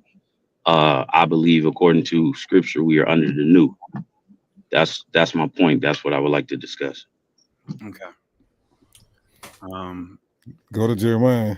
Yeah, let's just go right to where we see the new covenant. So in Jeremiah 31 and 31, are you there, brother? Brother Jaleel. Brother Jaleel. Brother Jaleel, the Lord muted you. There we go. Okay, My there you go. apologies. Can you hear us now? I'm listening. I'm gonna try to set up the stream on my laptop so I can actually interact better. But I'm listening as I open up my laptop. I got you. So in Jeremiah 31 and 31, it says, "Behold, the days come, says the Lord, that I will make a new covenant with the house of Israel and with the house of Judah. Not according to the covenant that I made with their fathers." Right? I'm going to just get to the point. Verse 33. "But this shall be my covenant that I will make with the house of Israel after those days." After what days? You said after what days? Yeah, so when it says after those days, when it says those, why is it using the word those? Because there were things that needed to come to pass. No, when it says after those days, it's speaking of specific days, isn't it? Right. So those days are going into things coming to pass, leading up to the point, pretty much in this verse. Okay, so after what days? Well, my bad. Let me open up my Bible. My bad, because I told you I'm moving around. It sounds like you're under the kitchen sink trying to fix a pipe or something. No, I'm literally moving pretty much upstairs. So just it's a better setup. Bear with me. I'm so sorry. No, don't worry about it. Please tell me after those days. Please tell me. No, we can't tell you. We can't. What? I'm sorry. We can't tell you. That's what we're having a discussion on it. So, to ask you what your understanding is. We can tell you. Okay. Yeah. We'll tell you after you concede. Okay. Well, if you explain, you see, I'll be able to say, yay, I agree, or nay, I disagree, and I'll tell you why. But brother, you believe we're under the new covenant. This is the very first scripture where we see the new covenant being introduced. It's reiterated in Hebrews. So I'm asking you, when it says after those days, what days is it after? Oh, okay. Hold on. I'm sit down. Jeremiah 31:31. Jeremiah 31 and 33 now.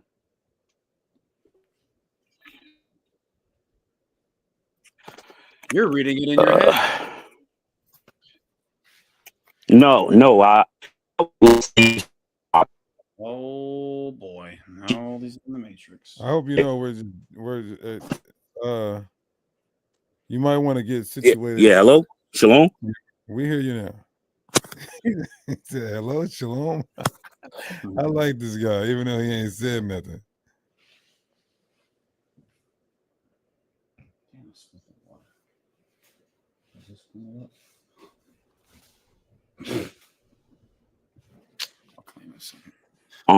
Let's see here. Have you had Jeremiah 31? Yeah, Jeremiah 31 and verse 33. Con. Okay. So when it says after those days, after what days? Behold, the days come, saith the Lord, that I will make a new covenant. Okay, yeah, it says, and in those days. So I understand those days would be post death and resurrection. Where in Jeremiah 31 does it even make mention of death, burial, and resurrection? Here's a better question. Where is Jeremiah 31? Let me help you out, because I mean, I'm trying to be nice. Good cop, bad cop. I'm in the good cop. He's the bad cop right now. Where in Jeremiah 31 does it mention days? Because when it says those days, after those days, that means it had already mentioned some days before. Right. You're on verse 32. It says covenant. It says, but this shall be the covenant I will make with them after those days, saith the Lord, I will put my law. Yes. Okay, Con. So these days, we're not only talking about the times of the apostles, but they're also talking about now. You didn't understand the question at all. No, I do understand the question. You don't. You act real quick, No, he's if I may, saying that. He's Salakia. saying that those days are now too. Yeah, So Khan. after, So, how are okay, we so in we're the? going to get into the new covenant after now? So in the future?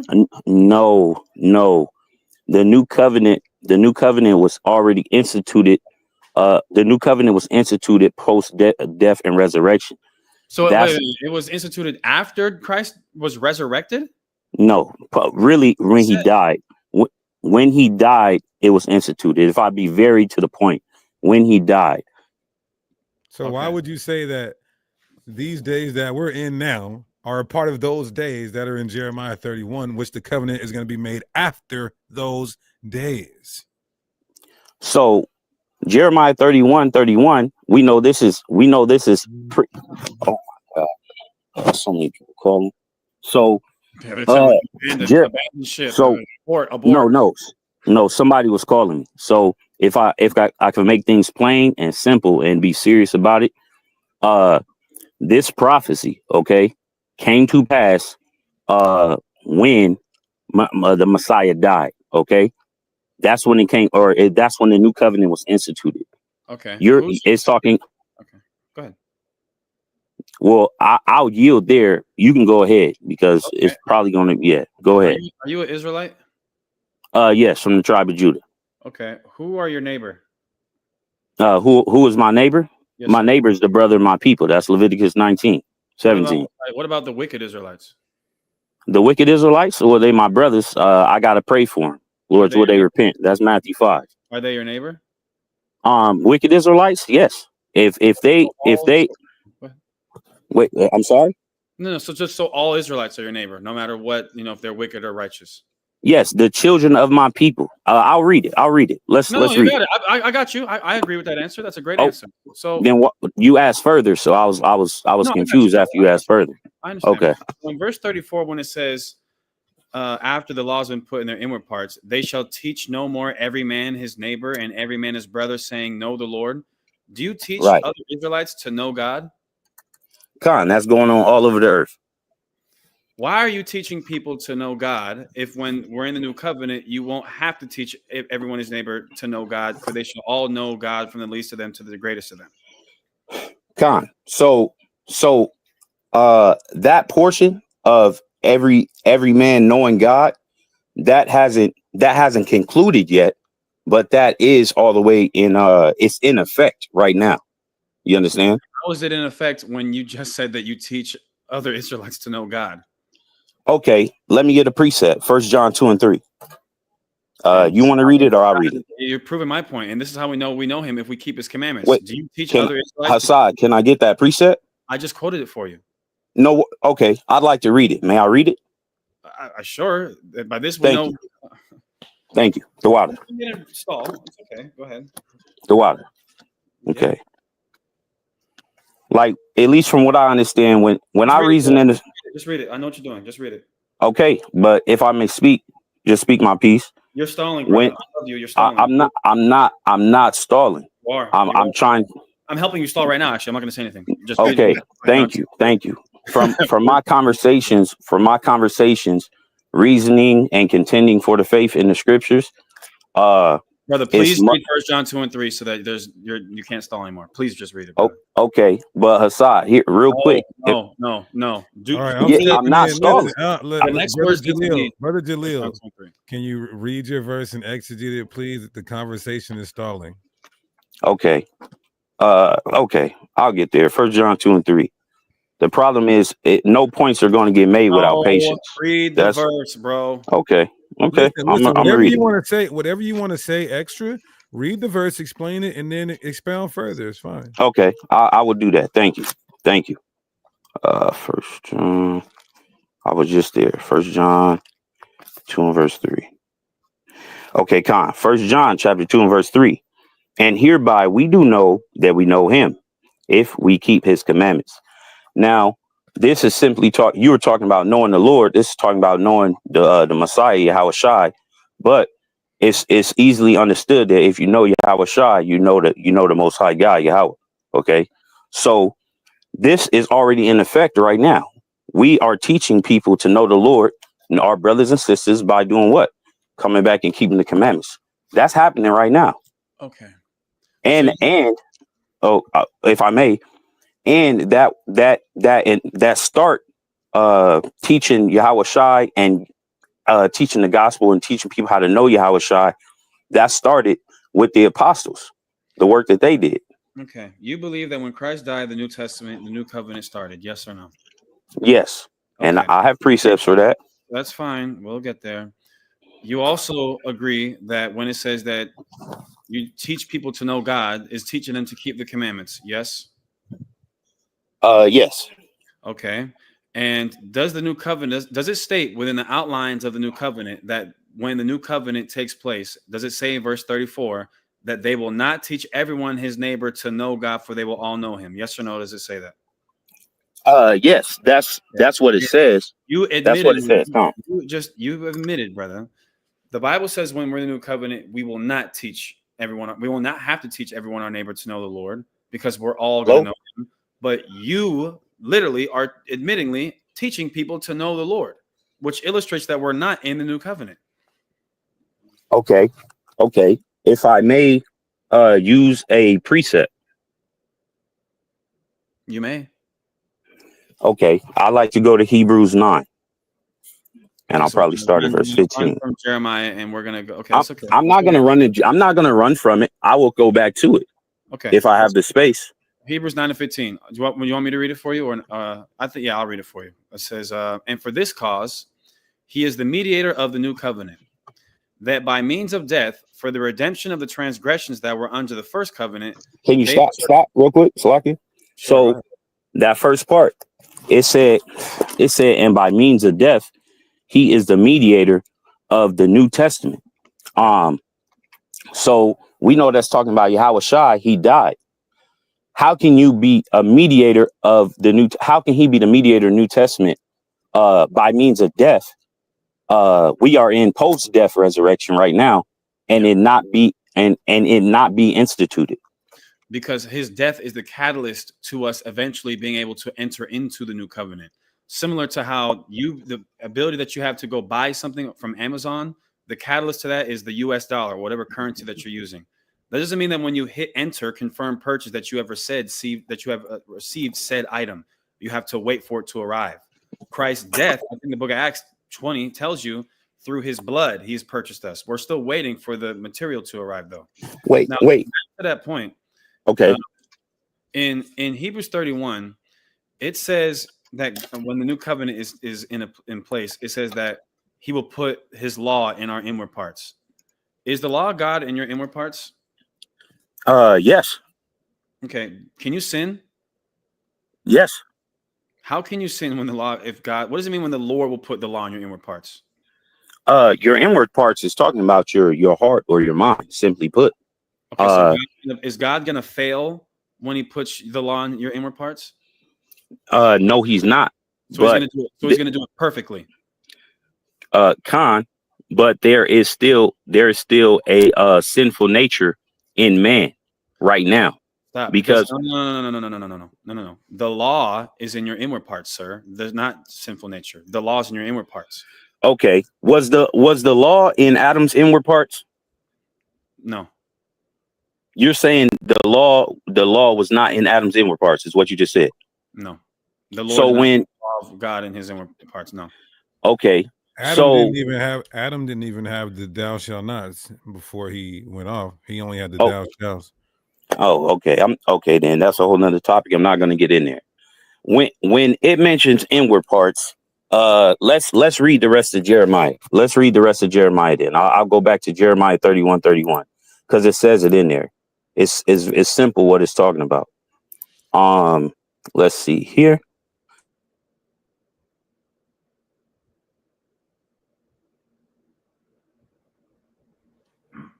There. The inward parts. You're going to the inward parts, right? It's gonna explain in detail what that inward part is. Let's see. Jeremiah 31. And here it is. Okay, So I'll start at verse 31. Behold, actually I just skipped to verse 30. Verse 32, and I'll read verse 33. not according to the covenant that I made with their fathers in the day that I took them by the hand to bring them out of the land of Egypt. So the old covenant, okay, the new covenant is not going to be according to the old covenant. You understand? It's going to be different, right? But the old covenant, it is correlations between the old and the new. And if I have time, if time allows, I would love to touch that point. It says, not according to the covenant that I made with their fathers in the day that I took them by the hand to bring them out of the land of Egypt, which my covenant they break. We broke said covenant, right? All Israel's transgressed the law. That's Daniel 9. Although I was an husband unto them, said the Lord. Verse 33. But this shall be the covenant that I will make with the house of Israel after those days, saith the Lord. I will put my law in their inward parts and write in their hearts, and will be their God, and they shall be my people. So your inward parts is right going into your heart. Precept for what the heart is. We use Mark 7, I want to say in 21. The heart is simply your mind. You understand? Why does God have to put the law in our inward parts? Because all Israel, we sinned and we left off from that. We left off from said laws, ended up in captivity. Hold on, I'm not done. Ended up in captivity. I understand. I get your point, brother. So God, can I finish that point? Yeah, let him land his chariot. Con, I appreciate you, Deacon. So, we went into captivity, grew up in captivity now, and we learned no laws. So now, once again, the Lord has to restore it through his spirit, the laws in our inward parts or in our hearts or minds. Okay, you just said that God has to put the law in our inward parts so that we don't sin, correct? Well, yeah, you can say that, yes. Is the law in your inward part, and do you sin? Yes, but if I can expound on that, go ahead. Thank you, Khan. So there are phases to this new covenant. We have not obtained perfection concerning our corruptible body or concerning the flesh versus the spirit. We are still in carnal flesh. You know what I mean? I can precept that with like Galatians 5. I can precept that with it's a precept in Thessalonians talking about corruption must put on incorruption. You understand? Those things are a part of phases in the new covenant. Okay. Let me jump in. Let me jump in real quick. Okay, Con. And then I'll give it right back to you guys. So I'm trying to understand. So you said it started, but it comes in phases. And so when is it completed? Con. So it's completed towards the end of that verse where it says, and every man shall know the Lord. You understand? And we shall not have to go on and teach our neighbors. Okay. Jeremiah 31 and 31 down, that's in a process of time. It's not all happening at the same time. Got you. So what you're saying is I'm walking with you here. What you're saying is that the covenant has already been made, correct? Con, and I have precepts for that in Hebrews and other scripts. Okay. But so go ahead. The covenant was made at the death, at his death, right? At the death of the Messiah. His death. Con. But the things that come with the covenant have yet to manifest fully.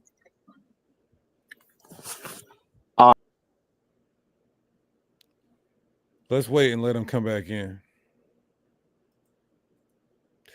Yeah, that was bad. Asad. You're not right for that, bro. No, I'm not trying to be mean either, but I don't like when people play games. So no, I'm saying you're not right for how you just killed that man. No, matter of fact, you didn't even kill him. You just let him fall on his own sword. I have literally one question to ask him, and then I'm gonna ask him this, and then you will let him respond, and then you can end the last question. Mm-hmm. And we should be able to wrap it up from there. He fell off. I put the link back in the chat if you're watching. Big G. Trying to steal my shine, get your own lighting. And I got these niggas scared like the drone sightings. Sis try to play me, turn savage on her. I don't know who she thought I was, but I ain't Travis Hunter. Forgive me, Lord, you know I ain't live a proper life. Wanna know what nigga, what's his mama and his papa like? I hear him say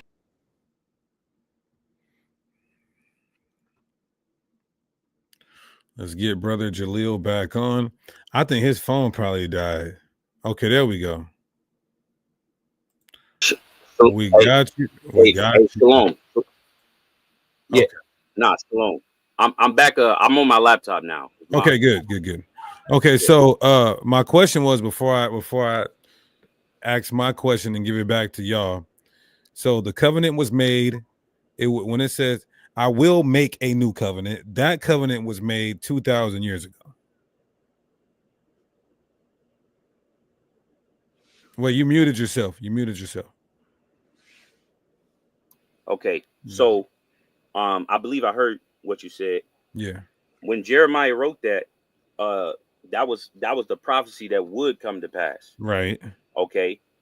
And when did God make that covenant with Israel? He made it at the death of Yahushua. Okay, good. Okay, good. So I'm gonna share my screen now. Or that's when it started, at least. Okay.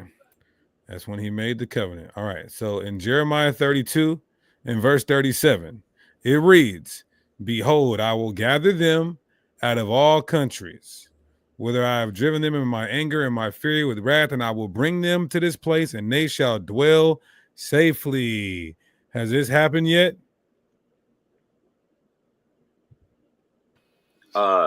No, we have not been gathered to the place where we dwell safely at. That has not happened yet. Okay. And they shall be my people, and I will be their God. Has this happened yet? That's happening now. But it says, once he gathers us and brings us back to the land, then we will be his people and he will be our God. That portion where we become his people and we that portion where we become his people and he's our God, that's happening now. That's happening right now. But at least concerning us being placed in our land and dwelling safety, the land of Zion, Israel. Okay. No, so let me just get this straight. Let me just get this straight. Verse 37 has not happened. Verse 38 is happening. Now, what about verse 39? And I will give them one heart and one way, that they may fear me forever, for the good of them and of their children after them. Has 39 happened yet? So the law concerning that good way, and once again, what the law is being written, the law is being written in our hearts. That's happening now. Can I precept? Well, it says that they may fear me forever. That means we're no longer going to rebel against the Lord forever. Mm-hmm. That's happening to a remnant of Israel right now. If you would let. Is the new covenant with a remnant of Israel or the house of Israel? Well, a remnant of Israel is going to be saved. Did it say the house of Israel and the house of Judah? Did it say the remnant or did it say the house? It said that. It said the house. Okay, so what are you talking about a remnant for? Okay. Let me just finish this, and then I'm gonna give it right back to you because I don't want to take too much time. So 37 hasn't happened yet. Even though it's in conjunction with 37, you're saying 38 is happening. Then you said 39 is happening. We all got the same heart, the same way, and we're all gonna fear him forever. We'll never rebel, for the good of them and their children after them. That means all of our children are gonna follow the Lord, starting from right now. And then verse 40, and I will make an everlasting covenant with them. When did this covenant happen? You said Jeremiah chapter 31 and verse 40? 32 and 40. Okay, 32 and 40. Yeah, when was this covenant made? You said the everlasting covenant? Yeah. That's still happening. That's already happened. So he said, when this happens, he will not turn away from us to do us good. Right. So after the death of Christ, the Lord said, when this covenant is made, he will never do bad to us again. After the death of Christ, did God do bad to us? The Jerusalem fell. We got scattered. Eventually, the slave trades and colonization. Yes. Okay, but you're saying that this covenant started at the death of Christ, but the Bible's saying when this covenant starts, he won't do us harm anymore. Okay, Khan. So, Khan, if I will retract. So at least concerning him not doing us harm anymore, no. Okay, that has not happened yet. But Okay. but the writing of the laws in our hearts or inward parts has started. Okay, so 37 hasn't happened. 38 is happening. Some of 39 is happening.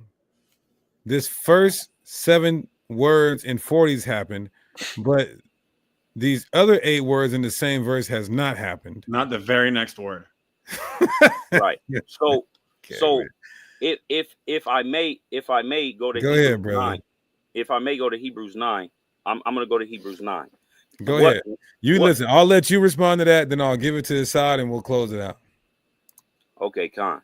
So if I go to Hebrews chapter 9, let's see here. Hebrews 9.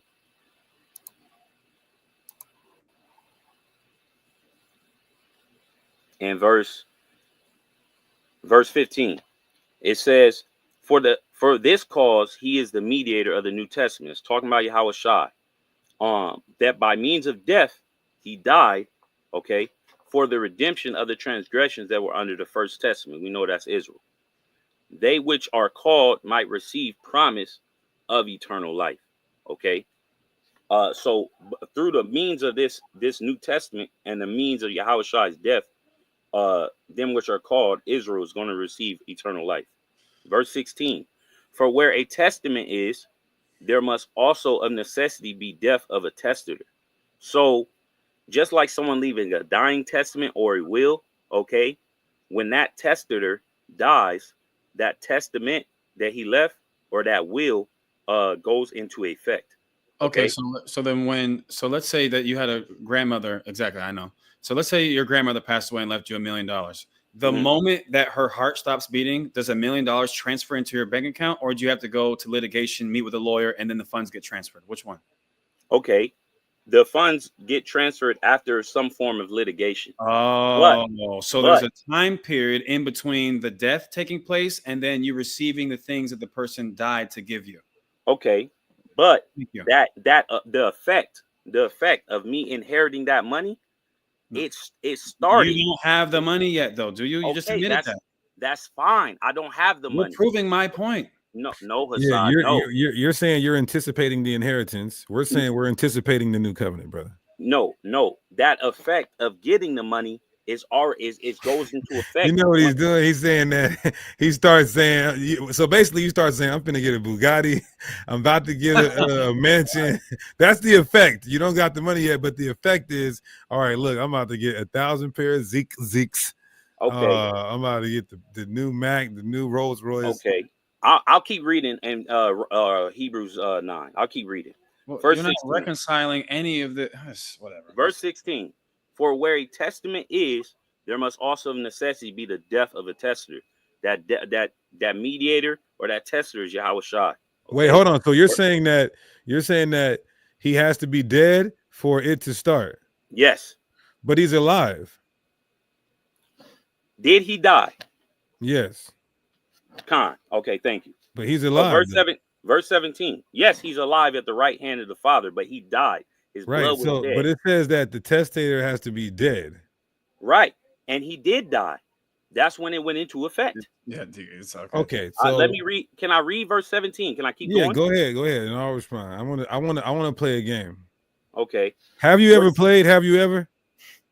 I mean, yes, but those things are all what ifs. I like to actually go on. Go ahead, brother. Okay, go ahead. Verse 17. For a testament is of force after men are dead. So that's what I'm saying. From the moment his blood was shed on that cross and he died, it went into effect. It says, otherwise, it is of no strength at all while the testator liveth. You understand? That's verse 18. Verse 18 is a big point. Whereupon neither the first testament was dedicated without blood. So the first testament was dedicated when Moses killed the lamb, killed the bullocks, all right, and sprinkled that blood on all Israel. Okay. when Moses did that, that was the start of the OT or the old covenant for Israel, between Israel and the Most High God. Okay, what is the old covenant? No, you took your question. What is the old covenant? Go ahead. The old covenant, it says it in Hebrews. The old covenant was, it says a schoolmaster, but no, what is it? No, what is it? Okay, the old covenant has different facets. So if you're talking about I'll make it clear. I'll make it easy. The old covenant was a covenant based around animal sacrifice. Okay, so the old covenant is animal sacrifice. That's part of the basis of it. Okay, so tell me, Deacon, you got it, man. Go ahead. Yeah. The Bible says the old covenant is the law, statutes, and commandments. Nah, you precept that. Yeah, no problem. I'm here, Deacon. You ready? Want me to read it? Go ahead. Okay. This is Exodus 34, and I'll start at verse 27. Let's get to the point. It says, "And the Lord said unto Moses, Write thou these words, for after the tenor of these words, I have made a covenant with you and with Israel." What are the words that he wrote that day? That was the old covenant, God said. So, ordinance that was written that day, I mean, to sum it up, he gave us, Most High gave us law, statutes, and commandments. Okay, so we're not under those law, statutes, and commandments anymore, according to you. There are law, statutes, and commandments concerning the OT that, yeah, we are not under. What about one jot or one tittle? One jot or one tittle, yeah, it shall no wise and pass for the law till all be fulfilled. There was something concerning. So all has all been fulfilled? No. Okay, so anyway, you just told me that one jot or one tittle. So Christ said, "Not one jot or one tittle shall pass from the law until all is fulfilled." You admit that all has not been fulfilled, but you also simultaneously just told us that one jot or one tittle did pass from the law. No, I didn't say it passed. I never said that. What does it mean, passed? What happened was a fulfillment. Okay, a fulfillment of what? That schoolmaster, that law of sacrifice, that was fulfilled in. Okay, then why is Jesus? Why are they still doing animal sacrifice in the book of Acts? So Paul, I'll say this: Paul did a sacrifice with certain Jews to appease them. There's a precept that says, "To the Jew I became a Jew; to one is without the law." So he wanted them to keep thinking that they were under the old covenant. No, he did that. He did that to appease them because that's what they were used to. Okay, but Jesus's brother James told him to do that. Understood. If the precept, so he was deceiving. No. Let me get the precept. While you're doing that, is it wrong to tell people to go back to the old covenant? Concerning animal sacrifice, yeah, it's not necessary. So James told someone to do the wrong thing. All right, I'm done, Deacon. You got it. No. This is hey, brother, no, real quick. Are you from the West Coast or are you from the East Coast? I'm from the West Coast. Okay, good. You're from the West Coast, so you know about. You're from the West Coast. You're from the West Coast, so you know about death row, right? Con. You know about you. What rhymes with Suge Knight? You.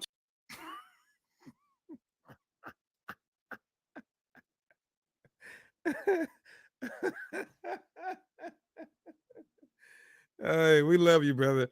It's over 2 hours. My children miss me. I've been in Charlotte for the whole week. I want to spend some time with my babies. We are not in the new covenant, everybody. It just doesn't make sense at all. It doesn't make sense at all. Aside, I am beat. I want to spend some time with my family and relax. So go ahead and take us out, brother. With that, we give all praises to Yahweh B'Shem Yahweh Shai, and we say Shalom. Shalom.